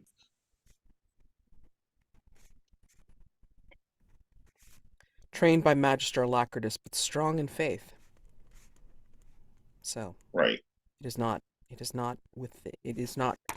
out of bounds necessarily. And let me put this out to you, Alex, for Perin. If you choose to use it, fine. If you do not, I'm okay with this as well. But I'm thinking because Saint Adamus is more of like god of, or like like saint of warriors and faith of like in faith in being loyal, basically. It's like maybe he allows you to have some martial prowess. So that's how it's being manifested in some ways. It's like you hesitated before to take up the dagger to save or to try and defend your mother. But maybe in this sense, it's like, the miracle is you creating that, what is this? Like kind of like fighting spirit, like you inspire people to like +1, whatever the hell, or even for taking up arms yourself. Like some you've been trained rudimentarily, but then like you are able to really channel that what Adamus had and into you. And it could be a spiritual weapon. I mean, it doesn't have to be something manifesting as a skill. It could be like a spiritual weapon. So just a thought. Maybe. I'm just saying. Yeah, well, Art we'll see could how it just is in be play. like you could be investing in a particular emotions in others that inspire them to that reader. Yeah. So I mean, however you want to interpret like what those miracles will end up being. I mean, like, but I was thinking like that would be an interesting homage to Adamus as your But yeah, I definitely like kind of like a Mist of Avalon approach where it's like maybe it's legitimately divine, maybe it's magic, maybe it's mundane, and we're all just like tricking ourselves into believing it's miraculous. Instead of just being like, I cast heal wounds or whatever. Maybe it's Maybelline. Yeah. I mean, does it? I mean, how I will be asking you, like, if you do end up casting magic of any sort, like, any of you, it's like, I want to see, I want to know what that physical manifestation looks like, if it looks like anything. So, okay. And then let me see. So, what did you think of this whole ritualistic razzle dazzle babble, whatever the heck it was, Llurywenn? I mean, like, you were told by your father that this would be very, very important. And it is essentially a prophecy of sorts to save both kingdoms, to further on, your land's interests. But you're grown now. You're your own grown woman, like having, headed an estate at the very least, and like, like set to rule. So are you still going along with this because you're being dutiful, or is there another reason you're going along with this?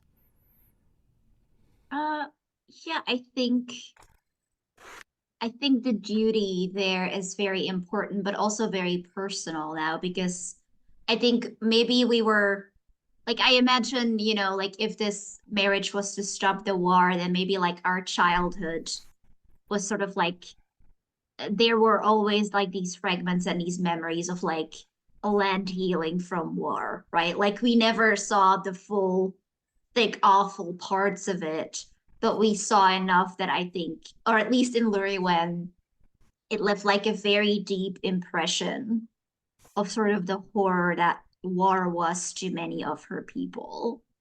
Um, like I'm kind of imagining like maybe there's some kind of monument of like a scorched field where like nothing grows except thorns or something, or just like a barren land that used to be a beautiful farm or something, right? And like that left such an impression on her that she like if she were the cause of that, she wouldn't be able to live with that. Basically, is sort of like her fear. Like she now knows these people. She knows people who suffered in this war, like older people than her. She, like knows how happy they are now. There's peace. So it's like the duty of a ruler to her is to make that sacrifice, right? Like that's what you do. That's why you have the job. That's like the one thing you're supposed to do for those people. That's the whole deal. So yeah, I think that it's like the duty, but not in like a detached kind of dutiful way. It's like a very personal thing for her that she needs to keep her household safe. Like she needs to do that for people. Um, and I think, yeah, on the other level, like sort of that's the reason of it, right? That's like the rational part of her brain that's like, this is literally what your purpose in life is. You need to do this. But then I think her heart, of course, is screaming like, but does it have to be this way? Mm-hmm. Like, is there no way out? Yeah. And I think there's sort of like that conflict where she's like, I have to keep people safe, but maybe this isn't the only way to do that. And she's kind of like, I think in very subtle ways, maybe looking for other ways to do that. But she's not gonna, like, she's not openly rebelling against it. She's very much like, yes, I will do this. I have to do this. I understand.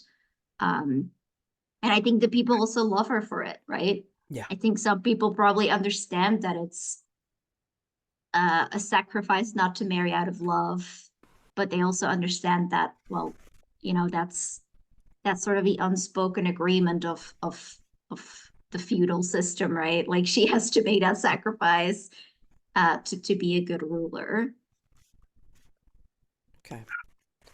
All right. So we're gonna take our last break, 5 minutes. But before we do, I just want to say I want to have this last hour, or 45 minutes, so we have room for stars and wishes. I want this last part of the session to include a scene with Archaud and his brothers, and then a scene with Llurywenn and Alacritus, Riesling. Um, and like, in your land, Llurywenn, this is maybe the festival of your people, celebrating your sacrifice. I don't know how you want to how to term it. They're celebrating this momentous event that will happen, Mhm. that has been looked forward to for however many years, and then now it's going to happen, and they're celebrating you, and then just wishing you well, for this to occur. I mean, and then awaiting the brothers to come and escort you to the ritual location where the summit will happen. Okay. So, in thinking about this, it's like, tell me, like, agree amongst yourselves. It's like where this summit will occur, where this ritual marriage will need to occur in however many days, weeks, or whatever to travel. Um, so we have a named place that you're heading towards in this journey. Okay. And then, yeah, we'll do at least those two scenes, and then anything else that you guys want to come up with, and then we'll round out the session 0 with like a little bit of stars and wishes for next time. Alrighty, so 5 minutes. Yeah. Are we going to go over the bonds for people who have them, the dilemmas / bonds, Yeah, or let's are go. we going to?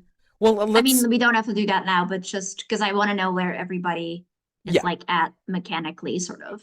sure. No, not. We can totally do that like right after the break. Okay. Okay. Absolutely. So yeah, like the 2 mark. Yeah, seems right. 2 mark on after the hour. All right. All right, so in order of the character keeper, let's go with our champion first. So, Noctua, if you want to explain, or just kind of list uh, Roderick's bonds, and then, what dilemma or dilemmas you've come up with. All right. So the easy one is that my love is Llurywenn. That one's pretty self-explanatory. Mentor was Adamus, who trained him on how to fight and like how to be a proper knight, both for the combat and for the chivalry. The parental unit is Queen Vivienne, which is also pretty explanatory. And he has the kingdom of Escavalon, and his sibling is Archaud, the crown prince. And then I've also listed as a confidant Perin, probably the only person he actually talks to about like personal stuff. I feel like once Perin returned from the monastery, or like upon reaching majority, when they could actually speak to each other more as adults and less as children, Roderick was a lot more comfortable in confiding in Perin and just like, oh, life is hard sometimes. Yeah. And then the one dilemma that I'm certain of is the conflict between love for Llurywenn and duty to Archaud and the kingdom. I'm not so certain about a second dilemma. I'm thinking it's going to be some kind of conflict with the church, like that bond with Perin as a confidant conflicting with the manipulation the church is trying to inflict on Roderick through Perin. Something like that. It's a little vague right now. Oh, no worries. Yeah, I mean, we haven't quite even figured half of that stuff out yet. So, I mean, I'm perfectly happy if you only have one dilemma so far that you can kind of focus on. Because again, it'll be mechanically for a role, but you can role play your heart out, as much as you want with it. It's perfectly fine. All right, so let's go over to the Liege. Yes, Llurywenn, please tell us your bonds and your dilemma so far. Yes. So, my household, one of my bonds has to be my household. I am thinking of Fenild, who is like sort of like a handmaiden type. I'm thinking maybe Tanya was from Roderick's and Perin's kingdom, right? Mm-hmm. Okay. Yeah. Then I think she's just like, yeah, like a handmaiden, like best friend kind of type. Or if we want to get more parental, maybe she's like also an older figure who might be reminding the others of Tanya. I think that could be interesting, maybe, if she's like this older handmaid type who's sort of, making sure that everything is proper. My betrothed is, of course, Archaud. I must marry him to keep the kingdom safe, but my forbidden love is Roderick. I cannot shake my feelings for him. I haven't found a name for my father yet. Let me see if there's something good here. A lot of No, consonants. I'll make a name later, but That's yeah, fine. my father is the king, who I love very dearly. And I said that my teacher, at least for like the moment, is who I believe is Magister Alacritus.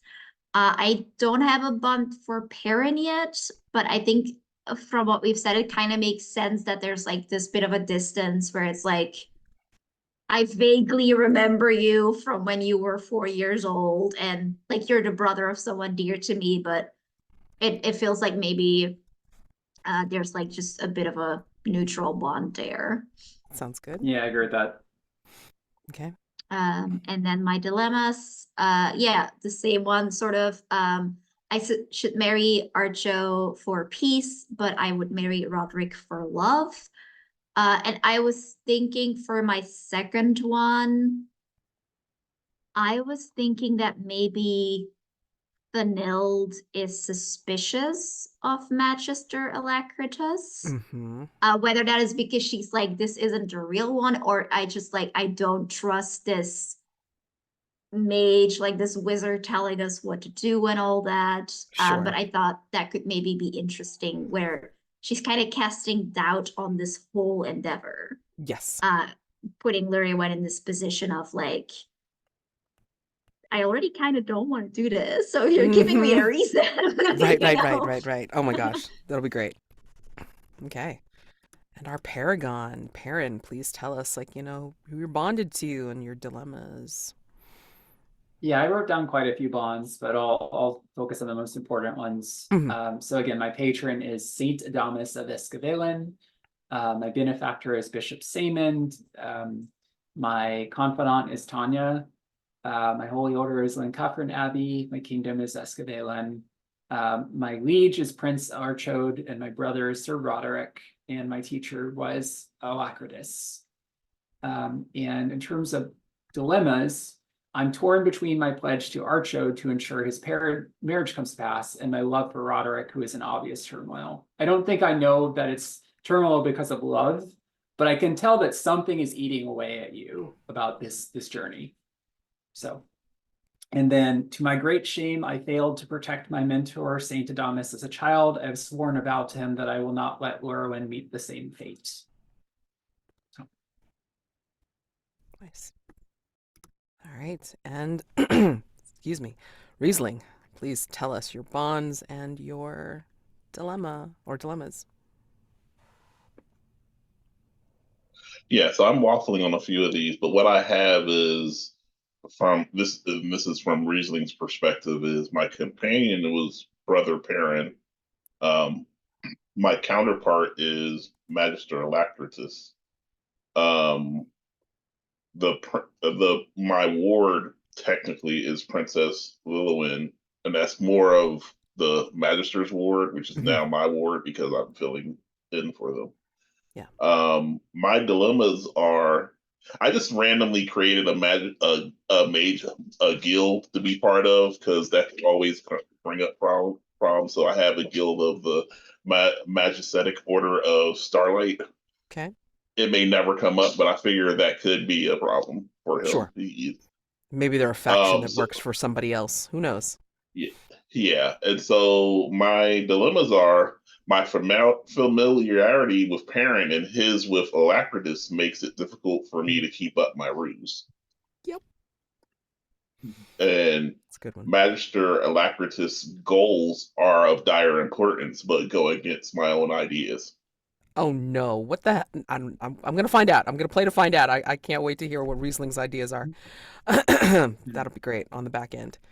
All right, wonderful. So let's do a quick, couple of scenes to try and establish how these characters are with each other, and such. And I will play some NPCs as best as I can. So let's do the Llurywenn and Magister first, with Feneld maybe like kind of hovering in the background as needed. So this is the festival that your people have uh, created slash held for you. Knowing that you are going to this event. I mean, it's literally an event that has been planned for since you were a child, Llurywenn. And there's congratulations all around. Like maybe your father making a grand speech as usual, but this is essentially a party for the people. Like an excuse to have a fine celebration for you who is so well loved. So yeah, just say the festivities are going on, and maybe this is in anticipation of the escorts to arrive to bring you to escort you to the summit, which we are naming what now? I'm looking at the chat. What are we naming it? Spirit Hawk speak? Spirit Hawk Peak sounds really great. Yeah, I like it. All right, cool. Guys.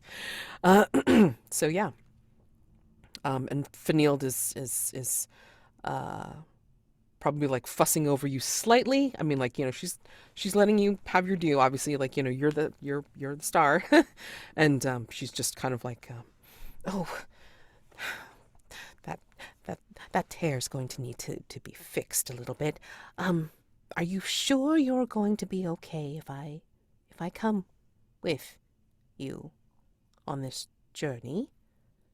You do need someone to watch your back.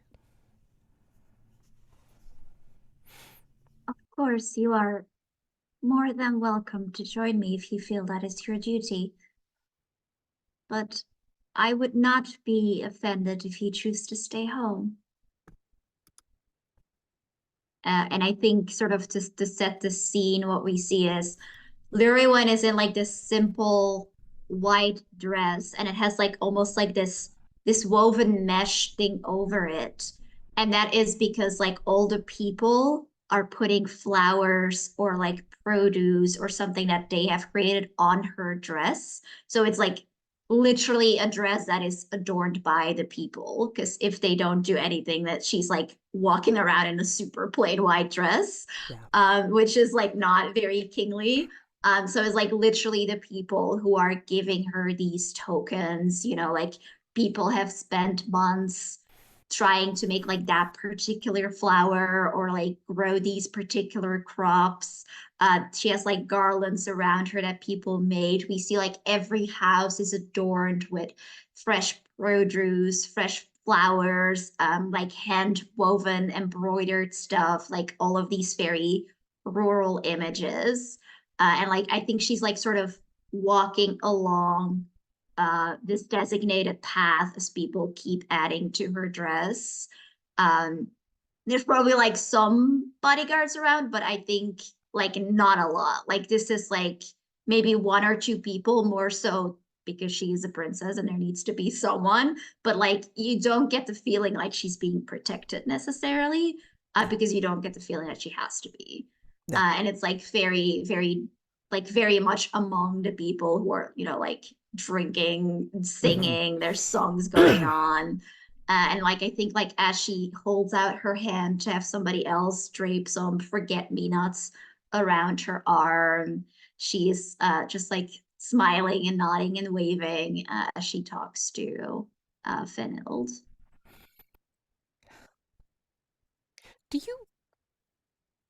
Are you sure you trust Magister Alacritus to accompany you then? I mean, I'm sure he's fine, sending off sparks or something, but I mean, do you think he has your best interests at heart? And she looks off a little dreamily, and she says, almost like in this private little hope, well, perhaps he shall not be the only one accompanying me.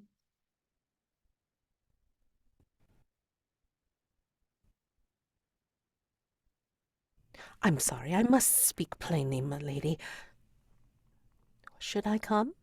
Or should I trust that the Magister has you well in hand? I know he's been training you about the particular ceremony, but I just want to make sure you're going to be okay. She reaches out a hand as someone drops a fresh strawberry in there, kneels down so a child can tuck a little bouquet of wood flowers behind her ears. As she smiles a little bit like a child about to say something that they shouldn't to Vanilde. And she says, well, I would tell you to trust Vanilde, but I'm very worried that might just cause you to panic more. It is my job. It is my job to worry, to make sure that you're going to be safe.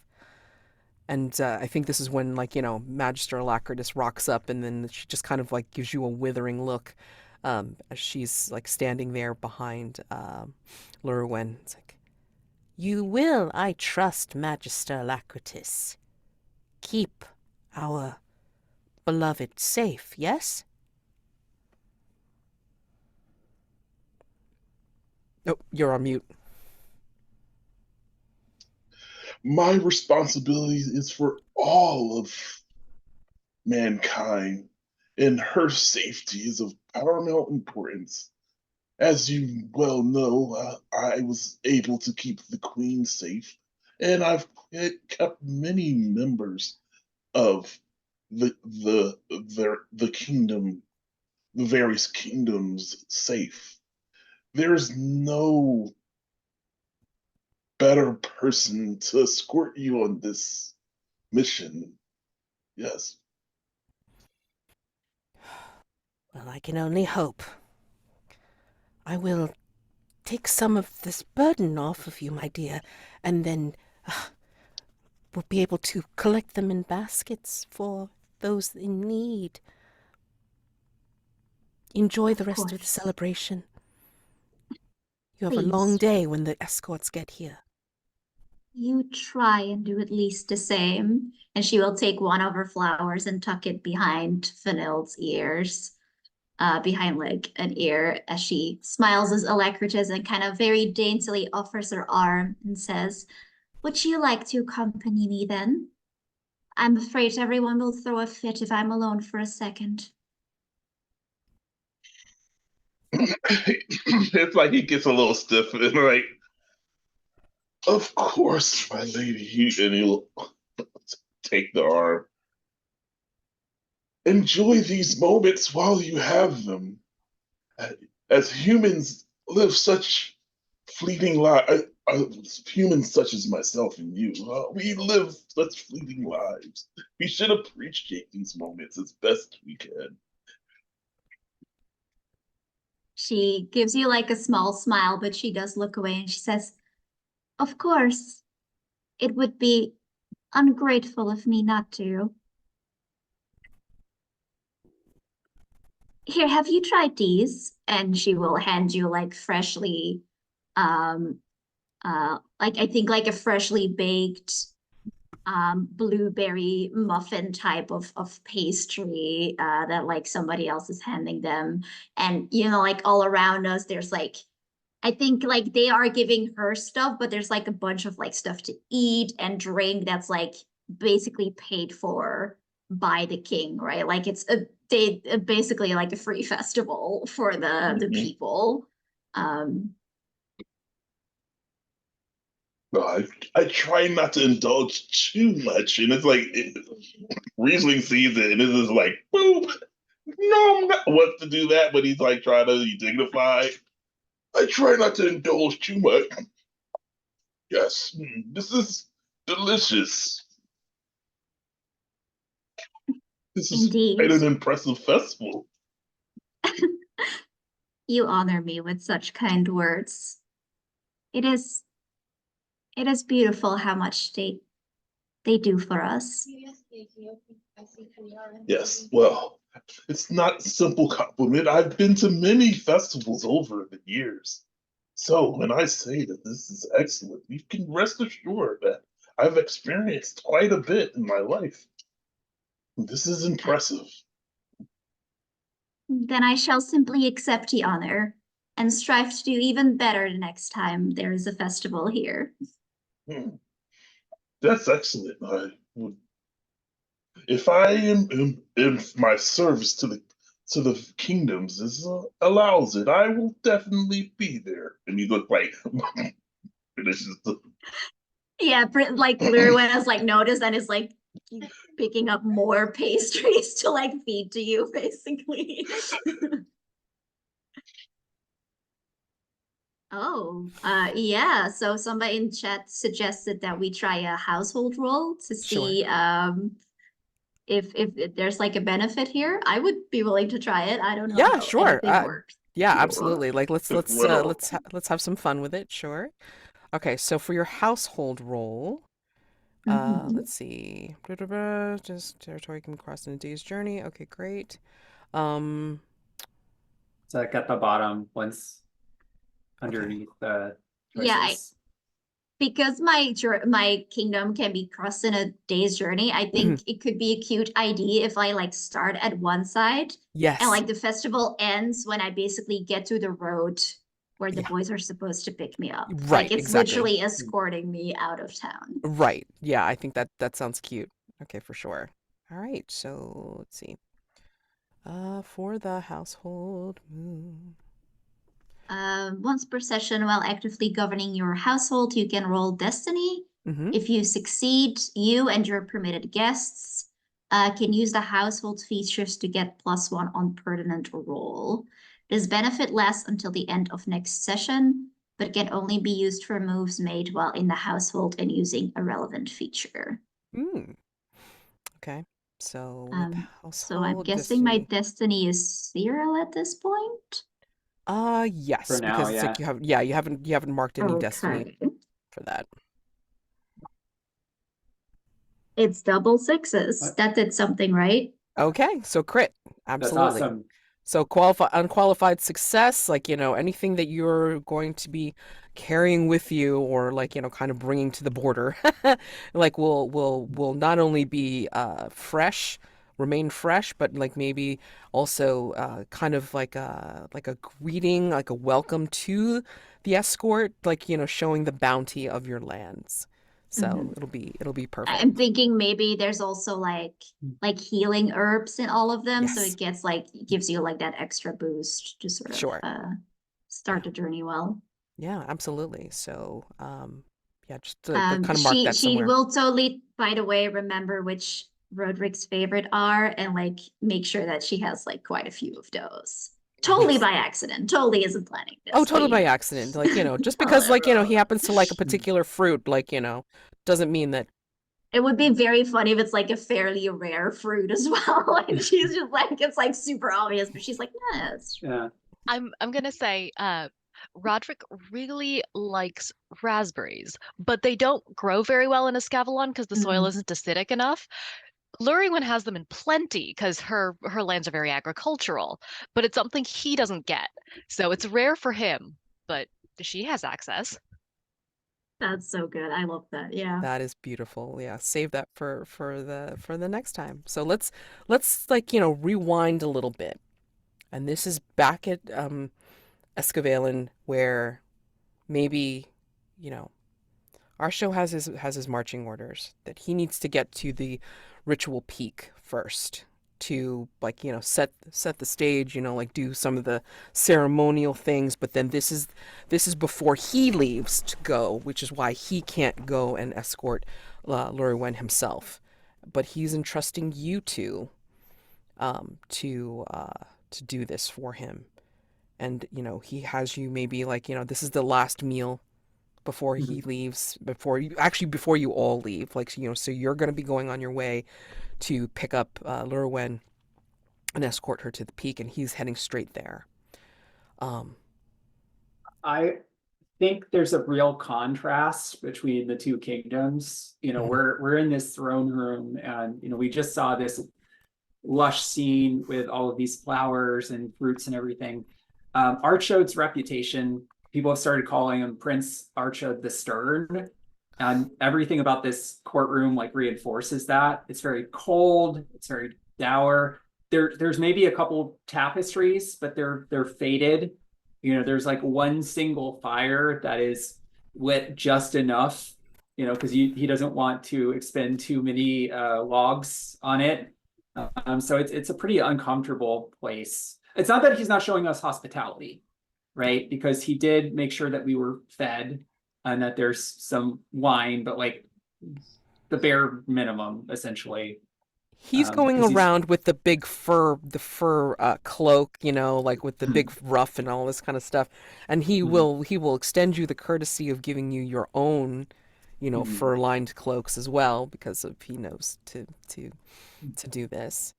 But he will turn to the fire and then kind of stare at it while you get your fill, but then he'll turn back to you both and say, "You do realize how important this is, yes? This is something that has been, I don't know, prophesized, determined, even when we were children. And this needs to happen. And it needs to happen a fortnight from now. We need to make sure that Llurywenn gets there to Spirit Hawk Peak safely. At the rise, by dusk. I think the ceremony determines we're supposed to join hands and be married by twilight." Rest assured, we will make sure the Princess Llurywenn arrives on time and unharmed. Thank you, brother. I shouldn't be nervous. I mean, we've seen her a long time ago. I mean, do you think she'll mind? That you are betrothed to be wed? She knows this, just as it was told to you. I know. It sounds silly, but I mean, it's different if it was just a trade agreement. I can do trade agreements, but marriage, she's going to be my wife. Roderick kind of nods like, and yep, Perin's she's going to be your wife. right. Perin's flanked on his other side. He did graciously accept the fur cloak, which is enormous on him. Because even though he's older, he's still like very skinny and Ralph, and He's still smaller than his brothers, yeah. right. He kind of has like a Saint Francis vibe, like a very simple monks, I forget the word, habit. Yeah. Like he's but he places his one hand on his shoulder, and he's like, "Brother, none can say that burdens do not weigh heavily on your mind. The affairs of state and family. But as Roderick said, rest assured, you can rely upon your brothers to see that this marriage goes through. We will not fail you. And you can trust in us and trust in faith. And I know that I pray for you every morning." You are always such a comfort, Perin. And he puts his hand on top of yours on his shoulder. Yes. It eases my heart that you both will bring her to the peak and see to her welfare. I appreciate this. You have no idea. And with his other hand, he's going to clap you on the shoulder, Roderick, and say, "I appreciate this. I need to be able to depend on my brothers.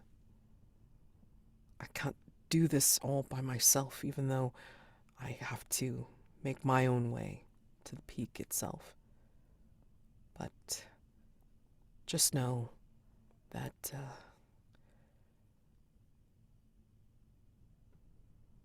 I depend on you, and I appreciate you. We are here for you. Yeah, he's always been awkward, so it's like it's kind of rough for him to try and tell you Yeah. like all the things running through his brain, and like that's why he was like, you know, like trying to think about Llurywenn and like in fact like, you know, as he takes his hands away from both of you, like, and turns back to the fire, it's like he just kind of murmurs that you do hear. It's like, I hope she will like me and learn to Roderick, love me. Roderick will step up to Archaud and ask, I know the princess is renowned not only for her beauty, but for her grace. She has a reputation for being fair and kind. Are you really so turmoiled about a woman who has been held in such high esteem? From all accounts, she seems remarkable. And that's the worry. Hmm. She is so remarkable, brother. Am I worthy? You are to be the king. There is no one more worthy in the entire kingdom. I've been trained for this. Yes. But training doesn't necessarily replace some talent. Know that many people have faith in you, not simply your brothers. The bishop sends his love and his esteem, though he does remind me to encourage you to perhaps have the ceremony in the cathedral instead of this summit. But I personally am eager to see Magister Alacritus again after many years. So I dissuaded him of this. And I'm certain that Mother also has faith in you, though I do not see her. Roderick, did you not let her know that we were leaving soon? I hope to see her before we left. I did tell her she. Roderick like pulls his shirt down a little bit as he kind of stutters and goes, she was indisposed and conveys her regrets, but she could not join us today. Tanya sees to her needs. I'm sure if there was something that was, that could be done to have her see you off, I'm sure she would see us all. But Tanya had said that she was not feeling very well. I mean, we can go see her, perhaps? Maybe? Perin looks kind of askance between both of his brothers. Like, what's going on here? He said, no, of course, if she's unwell, then I have no wish to send her our love, of course. I don't think she wants to be disturbed. You know how proud she is. I don't think she would want to be visited while she was feeling unwell, unless she said so explicitly. Yes. She knows I'm we are wondering, departing. Do either of us need to endure heartbreak here? Because we've been kind of dancing around our duty and our love and not being explicit about it. But okay, hold on. That's close enough. If I gotta roll something, you gotta tell me what to roll, because I'm not sure how to do this. Right, exactly. Hold on. Let's see. Okay. Miscellaneous. Endure heartbreak when distressed by a social conflict, moral dilemma, divided loyalties, or other emotional or spiritual turmoil. Tell the MC what you'll do if you lose control.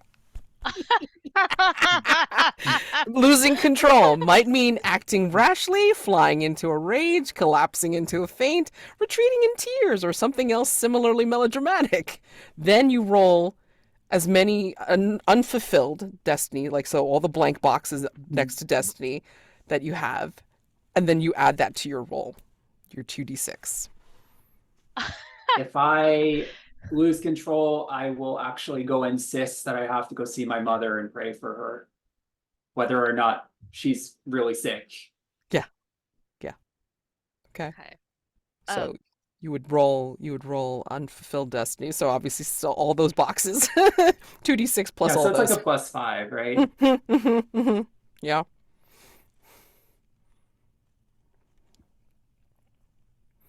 You'll usually Oh, I'm endure fine. Yeah. You'll usually endure heartbreak in response to conflicts and crises arising from your dilemmas, though this move can be made in response to any situation that tests your heart. So, Oh boy. So yeah, anytime you play this game. anytime you play Yeah. this game. Yes, exactly. Very cool. Very true. Okay, So, I think so Perin is fine because he does trust Archaud. He's like, listen, or at least he needs to show that he trusts him. Like, I have to put my faith that he's taking care of the kingdom while we're away, oh, because yeah. otherwise he would worry. I think there might also be that Tanya is with the queen, so Yeah. Perin might also have that extra faith that Tanya will take care of it. Tanya She has has always so many taken people care of around her. Yeah, exactly. Yeah. She's I like a think- rock. Yeah, exactly. And I think that's what Archaud says, which is Hmm. Tanya has always taken care of Mother. And begrudgingly so, if you believe what she says. And she would let us know if there was something truly wrong. You see Roderick Tanya- get very uncomfortable. Let us Tanya not has always worry. been our family's guide. It is true. Yes. So let He us kind of take... looks down to his pocket where he's got like some honey sticks sticking out, and he like smiles a little bit. Let us take heart, brothers. And then like, he'll sweep up his mug and then hand you two like your mugs. To safe journey to Spirit Hawk Peak for all of us, and see the culmination of the ritual. To a successful ritual and a safe journey, like raises the glass. To a fruitful and prosperous marriage and alliance and kingdom. Okay, that particular sentence is gonna make me roll. You're welcome. I set you up. Yeah. I'm like, I was dancing around it decently until then. Okay. So the consequence for losing my nerve here Yeah. would probably be honestly that he's gonna choke on his beer. Like, he's not Okay. gonna fly into a rage. He's not mad. Right. Not Just losing neither your is he- composure in some obvious way. Yeah. Yeah, it's Sure. more of like betraying himself and his emotions to Archaud. Sure. Okay. All right, let's see. Okay, so I have my 2d6 plus how many All those destiny boxes.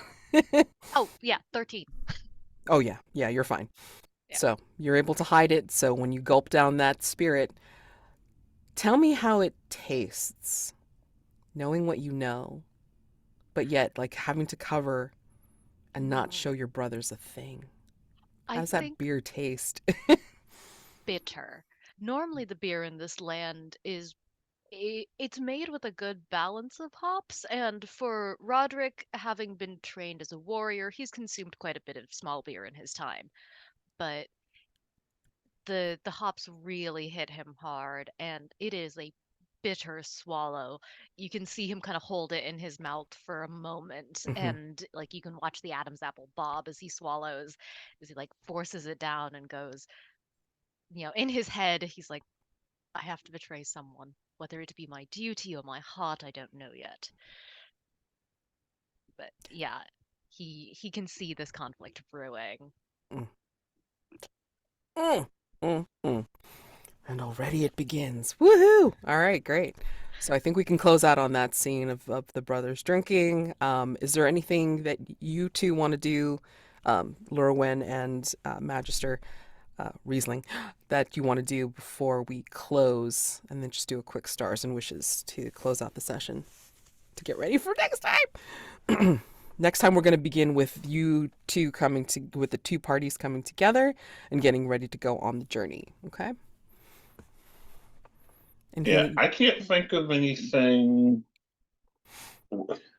to have any conversation about that wouldn't be like redundant with what was done already, which was great, but I don't have a good reason to do it.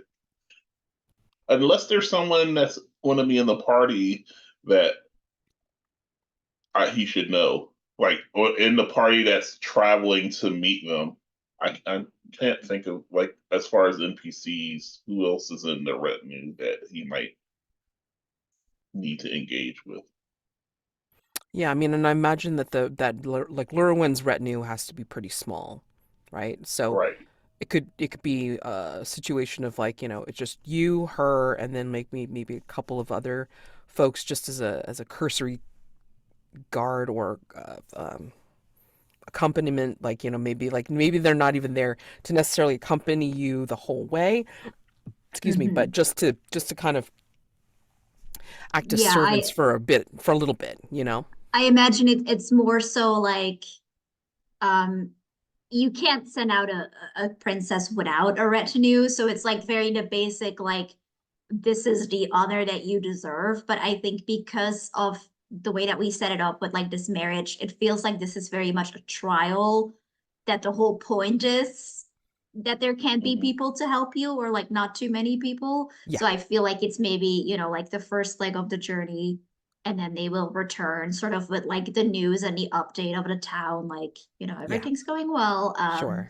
Sort of And that maybe bit. they're even performing other duties as well. Like, so maybe on the Mhm. way, like in Mhm. this first leg of the journey, maybe they're also going hunting for Hmm. your estate or whatever, and then Yeah. also, like doing a survey of Yeah, I the land think or whatever. Luriewen's kingdom is big on like not wasting effort, essentially. Like I think Hmm. they're like the kind of Mhm. kings and queens who would never just be like, you have to come for me. Like there's always, you have to bring something, you have to add value to the village, right? So like Yeah, if you do Mhm. accompany me, that's only because you can then return with like special herbs that we needed, but that grew too far away or something like that, right? yeah, that sounds good. Yeah, I mean, Yeah. like, because it's like Yeah. there's got to be a reason for them to go, but not necessarily go the whole way necessarily. So, Yeah.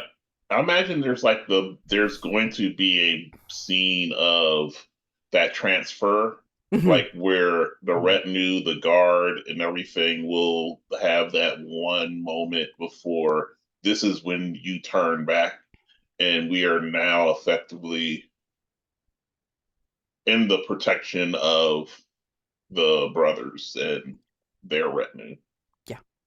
So I don't know how big a scene that would really be, but I imagine that's a fairly symbolic transfer of, like, power.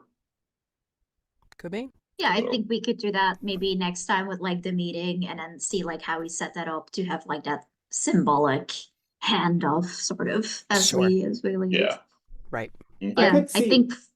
Mhm, I was go gonna ahead. say maybe we could have a short scene of Riesling having a monologue about their turmoil of their goals versus Magister Alacritus's goals, if you want Oh, to. thanks for all the opportunity for a monologue. Let's see. Let me bust out one real quick. I know you love to do your monologues, John. So.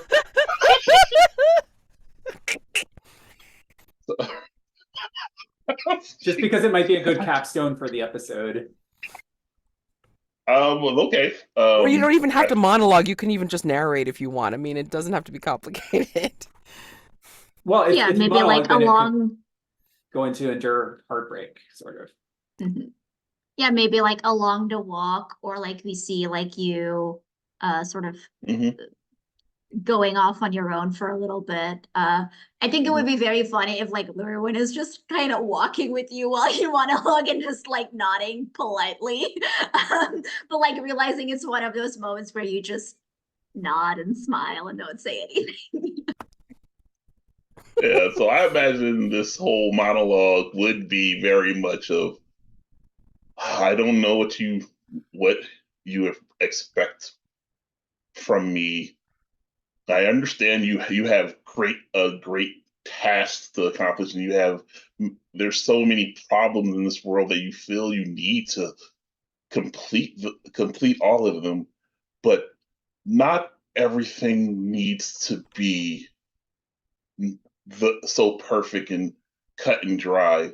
Chaos is a part of this word as much as order, and placing yourself above it all is not the way of things. It's not the way of nature. People should live, succeed, and fail in their own time. And if chaos is to descend on this king, if chaos is to descend on them, it is through their own actions, it's not for you to treat them like adolescents that you need to bring to heel. It is for them to decide for themselves and to fail if that is what it's meant to be. But this is the issue. This is the problem with lives that are so fleeting. It seems it's the shorter you live, the more importance one places on their place in in the world. And I fear that my respect for you, my need to you are being my closest companion for so many years, and seeing that this is a culmination of your legacy, that I'm forced to keep it. I'm forced to preserve it for our friendship, even though it's not what I see for myself or what I think is right. But I have to respect that you live such short lives, and to take something you worked in the entirety of it away from you is a disrespect that I can't abide, even if it's against everything I believe. I just hope that you return and you don't find everything you've worked hard for your entire life in shambles, and that I wasn't part of making it so. But I guess we'll see.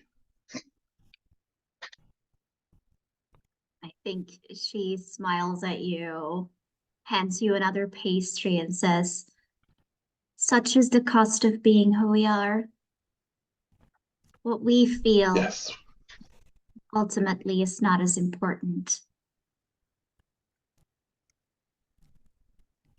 Yes, sure. Go ahead, do our heartbreak. Damn. Oh God. Oh, Llurywenn. Oh Jesus.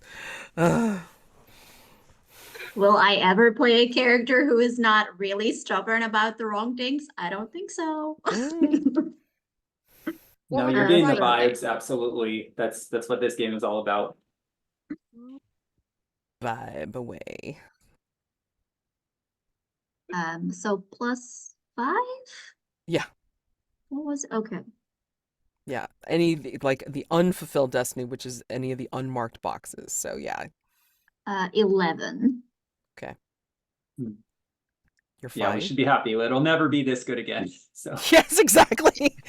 In control? Yes. Not since this point. Riesling, I'm assuming that you also passed. Just a quick reflection on Roderick's role is it is very, if not easy, then at least very straightforward for him to say, "I will do my duty," when he's standing in front of his brother, not having seen Llurywenn for years. Once he actually sees her, that's going to get a whole lot harder. Oh, it's gonna be a whole lot harder. Oh my Yeah, gosh. I think it's the same for You were Llurywenn as kids. well. Yeah, right. exactly. I mean, you were like Yeah, I freaking think 9 or something, so like what Llurywenn says very much has that feeling of like a child repeating something like a house rule, right? Like it's like this has been drilled into me. Like this is an almost instinctive, reflexive reaction. Like, yes, we make sacrifices. We are royalty. You know, like moving on, whatever. Exactly. Like it's very much that parentage kind of reaction where you're just, do you believe it? Maybe, but more so, it's like it's what you say. It's just what you do. Yeah, and then we won't have anything to really challenge that until the two parties meet. Yeah, that'll be the first thing. We've gotten to that point. It's like, like you're meeting at that meeting point and boom.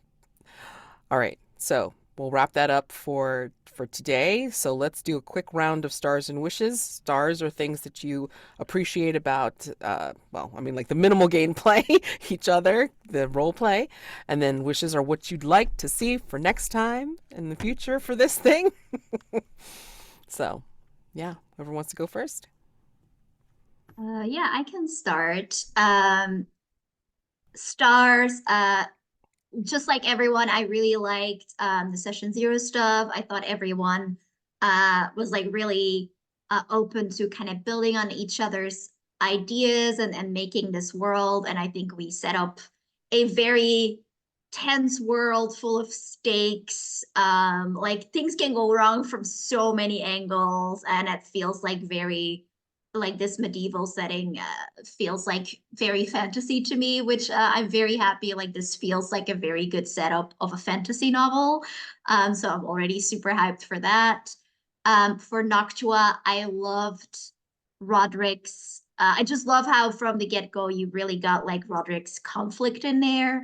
Like I especially love, like I joked about it in chat as well, but I especially loved where he was like, she has a reputation for being beautiful and kind and perfect, and she's amazing. It's like, it's just so funny. Like if I saw that in a movie, I would be like, oh, he's in love with her. Like, please. Yeah, I thought that was like such a good way to sort of get that in where he's like both like, you should be in love with her, but also please don't be, because I am. That was really fun, and I loved the symbolic, like the beer is bitter, it's hard to swallow. I thought that was really great as well. For Alex, yeah, I loved Perin. I kind of love that he feels like he's outside of it all, like the political stuff is like you have an in there, but it feels for now like he's sort of like a little bit lost on this journey. And I think it's always so interesting to have a character like that who's just mostly in it for other people and like doesn't have that personal stake like in that sense. Because I think it gives like so much opportunity to interact with people and also to then grow that personal conflict is so interesting to me. And especially like given the whole religious thing, it kind of makes sense that he's a little bit outside of the politics, but still connected in various ways. So I thought you did really good setting that up as well. For Jonn, yeah, I loved the pastry thing. I thought that was a very good characterization moment where it's like those two, I have to be dignified and aloof, but actually I'm like a little goblin who wants the freaking blueberry muffin. Give it to me right now. That was really fun. Very cool. Like very meaningful monologue as well. I think like that basically encapsulate everybody's conflict. Like that's the stakes that we made, which I thought was cool. Yeah, Mads, I think you did really well guiding us through session 0, like asking really relevant questions, trying to build on it, like streamlining it all, and then getting us to play. I liked Vanille's like motherly, cautious vibes, and I love how you played Archaud. Because as I said, like it's important to me that he's a good guy. If he's just like a villain, then there's not really a conflict whether we betray him or not. And it's more like, how do we do it well? So I like that he's like this, that you showed that nervousness where he's like, what if I'm not worthy? But also like I'm trained for this and I have to do it. I thought that was really interesting to see that conflict. Wishes, yeah, I can't wait for the first meeting of Roderick and Llurywenn. I'm there's so many longing glances, I'm sure. Can't wait for that. Can't wait to interact with Perin as well and sort of build from that neutral ground, which is very interesting because the others are like so heavy already. And see sort of like what this traveling is gonna do to all of these people suddenly like put together. explore more of the mechanics. Just very, very interested to see where this is all gonna go. And I would at some point, not necessarily next session, but I would like some kind of flashback with Llurywenn and Archaud, like fairly at the start, so we can sort of see what the dynamic is there. And like that might have changed, could change, but to sort of have like a little bit like, do they vibe or is it completely politics? Which I think is like an interesting thing for me to know, like how does my character feel when actually interacting with the NPC? So those are my stars.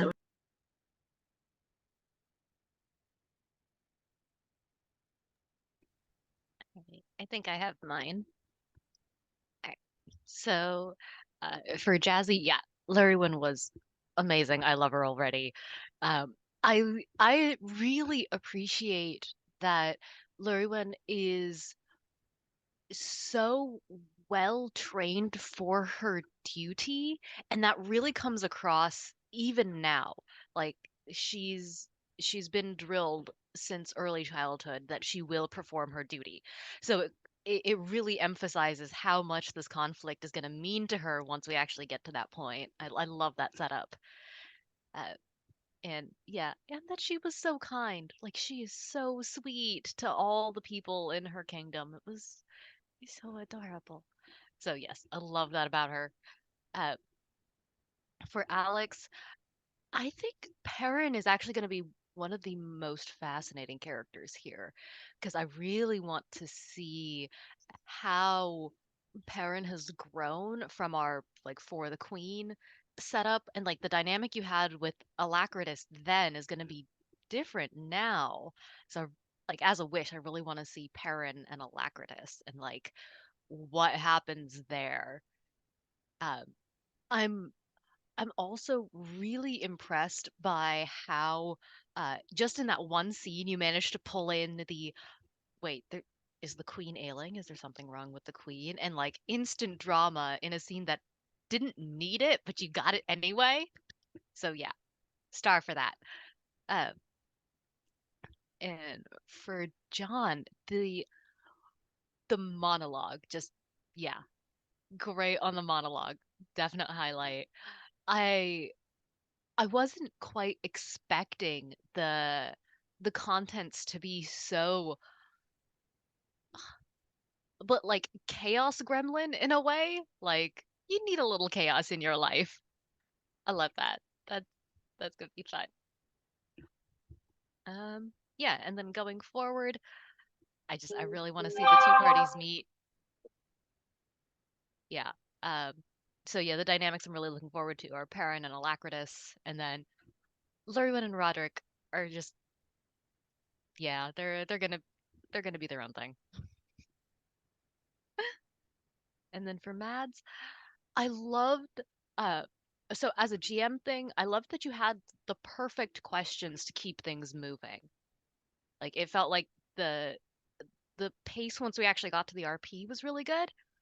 And I really loved the portrayal of Archaud. Like just in general.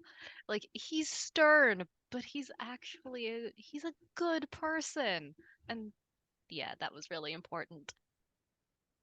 Yeah. And just because he comes off as cold doesn't mean that is his entire personality. Like there is warmth to be found there if you let yourself see past the fur cloak.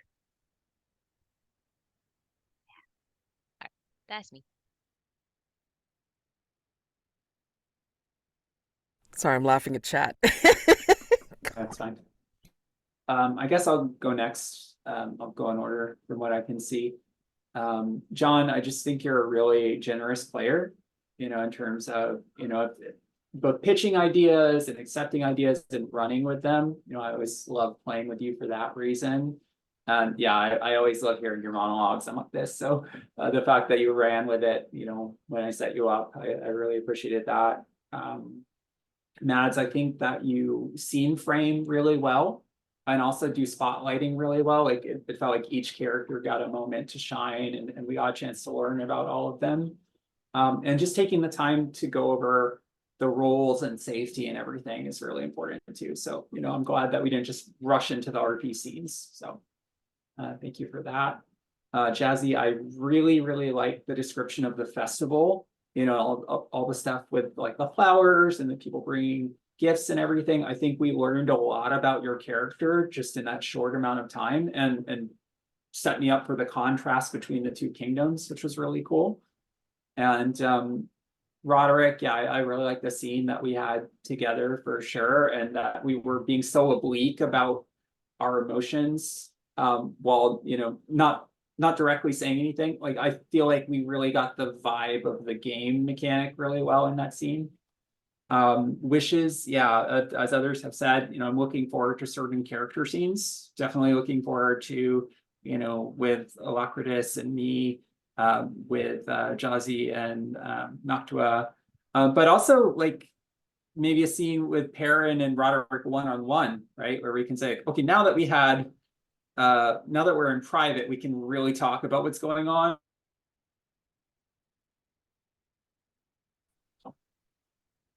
That's it. When you say like in private for what's going on, it's like, is this before or after meeting Llurywenn? Yeah, maybe like when we're on the road or Okay. in a camp scene or something. Oh yeah. Oh, we're definitely gonna have camp scenes. Are you kidding? Oh, Yeah. oh please. Yeah. Gotta have yes. camp scenes. Okay, we need one camp scene before the two parties meet, if possible, so that Roderick and Perin can have a conversation about everything that wasn't said in Archaud's presence, and potentially a camp scene if Alacritus wants to say anything to Llurywenn, like before they meet the boys.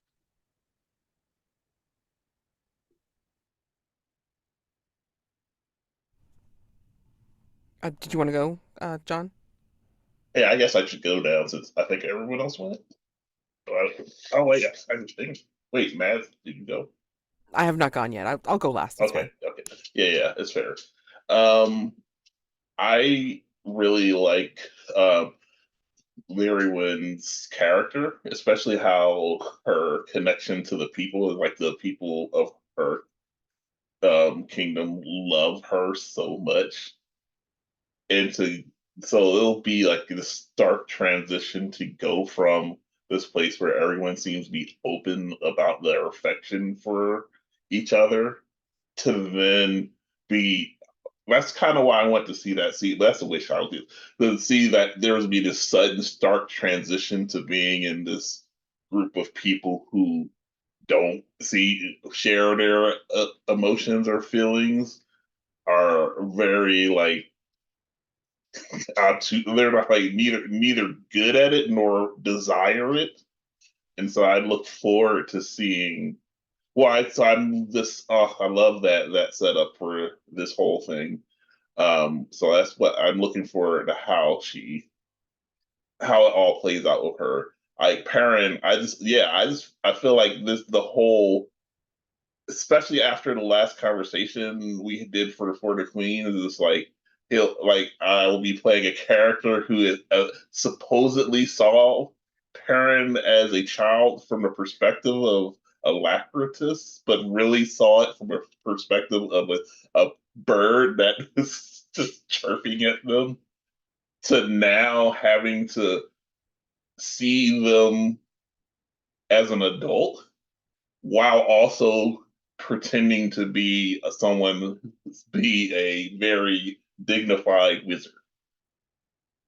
That's like the whole setup that we kind of brainstormed out. That I love that about. I love that about Perrin. I love the connection. I really love Perrin's connection with his brothers, and that's all of that's great. I really like Roderick. So for kind of the same reasons, like the interactions, like this whole, we clearly have a closeness that is just isn't expressed, and just the act of even like trying to like pretty actively trying not to express it while expressing it, while wanting to express it but not expressing it. That whole thing is delicious. I don't know. It's as delicious as that blueberry muffin that Riesling gobbled down.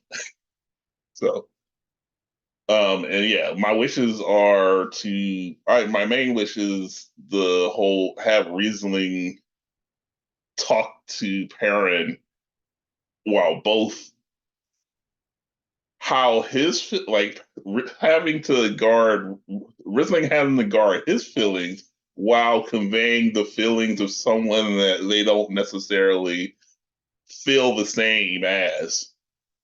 And so I look forward to that. I also am looking forward to Llurywenn interacting with the brothers, especially in this like effectively being put in the fish out of water situation and interacting with these people and how that affects her being around these austere people when she's used to people like this simply expressing their emotions and doing like probably doing kindnesses for no reason and that sort of thing to people who are like probably afraid to do a kindness because what would that mean?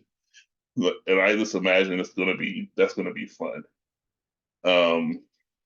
So I especially look forward to her interacting with each of her brothers. I think one thing I would love to see is maybe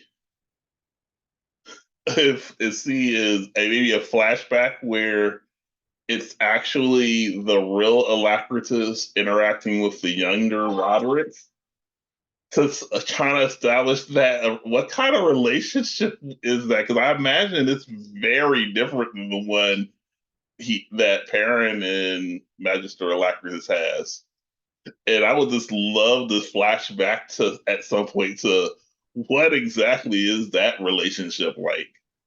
Oh yeah, totally. With I'm like curious about that too. Yeah. I so, think that would be really good after we see how Riesling interacts with Perrin, so we can draw better contrast. hmm yeah. So that's one of the things I'm really looking forward. Yeah, I'm looking forward to that. I would love that. That's my wish. That's a wish. Yeah. So I think I kind of did both of them at the same time. So And I'm happy if you want to play your younger characters in the particular flashback scene. I don't have to be the one doing it. I mean, I'd love to see how you think your younger characters would be reacting to the real Alacritus. That would be hilarious to me. So, all right. I mean, like such great lineups. So star definitely not only for Llurywenn as a whole, but I mean those descriptions of what your people were doing for you, Llurywenn. Like, you're wearing the dress of mesh that has things that they could drape on you or wrap around you just to show their love for you. I mean, it was just such a beautiful um like image of this adoration. Yeah, I mean, like such a beautiful image of adoration. I mean, like I know certain cultures have traditions around brides and shit like that, but I mean, like, just this is more of a festival celebration of you, fulfilling your role, destiny, whatever the heck it is, and they almost venerating you in a way, kind of, and it was really beautiful. Um, with Roderick, I mean, just your descriptions of uh, discomfort, like, being around your brothers, like knowing certain things, feeling certain things, but then trying so desperately hard not to show them. We're going to crack that nut, like, as we're on this journey. I can't wait. I cannot wait.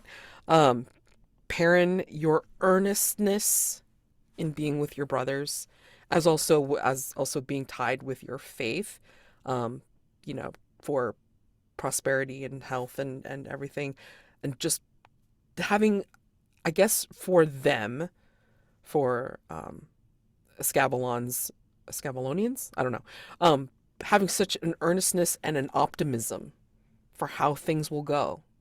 So it'll be interesting to see how that gets torn. We'll see. And then Alacritus slash Riesling. I love the fact that you're layering your character so hard, Jonn, with Riesling trying to be Alacritus, but yet trying to be Riesling, but then trying not to be Riesling and somewhat doing okay with it. We'll see. We'll see how everybody cracks, like, as this journey progresses. And that's going to be the thing, right? It's not the destination, it's the journey, which I cannot wait as a whole. Um, yeah, I love the fact that you guys are already building scenes that you want to do and see. And so, yeah, I mean, again, we will start maybe with either flashbacks or like without really real preamble, like the camp scenes or the scenes before the two parties meet and then the parties meeting and then shit go to down. I'm telling you right now, like shit's gonna go down, like, you know, right after you guys meet and the handoff happens. So I look forward to that. Who knows? I mean, like, you guys may just role play your hearts out, and I'm like, I don't do a damn thing. It's like you're describing everything. All right, I'm just gonna sit back and like watch. But yeah, I really enjoy these characters a lot, and we haven't even scraped the surface yet. So I'm excited. I'm very excited, and yeah, that's all I got. Um, yeah, I wanted to add one tiny world building thing. sure. I think that Escavalon is probably north. It sounds like it's a colder climate, so it sounds like it's north. Hmm. And Llurywen's kingdom area is south-ish. Uh-huh. I feel like the direction of travel is going to be, yeah, like orthogonal to the two of them. What is that, west? Yes. Yeah. Wait, hold on. Yeah, west. Yeah. Which means we're probably going to get some really spectacular sunsets. I have no problems if people want to have conversations to sunset. No problems at all. I God set damn. this up for Yeah, later. I really like that. Yeah. I love it. Yeah. Love it. Because So look, I have a question. Sorry, Mhm. finish. No, finish what you're saying. no, I mean, like, because you have to get Llurywenn to the peak to be married Mhm. by twilight. So sunset, everybody should be holding hands and like, you know, doing all, like, you know, whatever they're doing. Mhm. We'll Yeah. see. So yeah. So I guess I should sew in that another wish is going to be like if we're going to see any like mythological creatures, I would just love to have I would love to see people have to deal with maybe some random mythological creatures, Oh, you will. however they appear You will, within the retinue. darling. No I mean, worries. because You will. You okay, will. because It'll I be was like anything fine. from like a chain, not like a doppelganger or whatever. I don't just whatever the mythological. I would just that would be John, how many times have you amazing. played with me? I John, know, how many times have you but played with me? I needed to be recorded for the record. Okay. All right. I will. Well, Yeah. duly noted. Perin is very eager to show Alacritus his bestiary that he's been working on. So, you know, that was one of the things I had in mind for our scene. So, but if we saw an actual mythological creature, he would just nerd out. No worries. Loud and clear. Heard. No worries. And I love evil plans, so if anybody has anything they want to DM me that they want to see that they haven't put on recording, please let me know in a DM. I don't care. It's fine. I love this meta stuff. It's like, believe me, it's like this, you guys are the ones who are enriching the world. I am just presenting it to you. You are enriching it. Okay? So I enjoyed this session 0 so much for the beginning of your little mini series, and I'm excited. So hopefully you are too.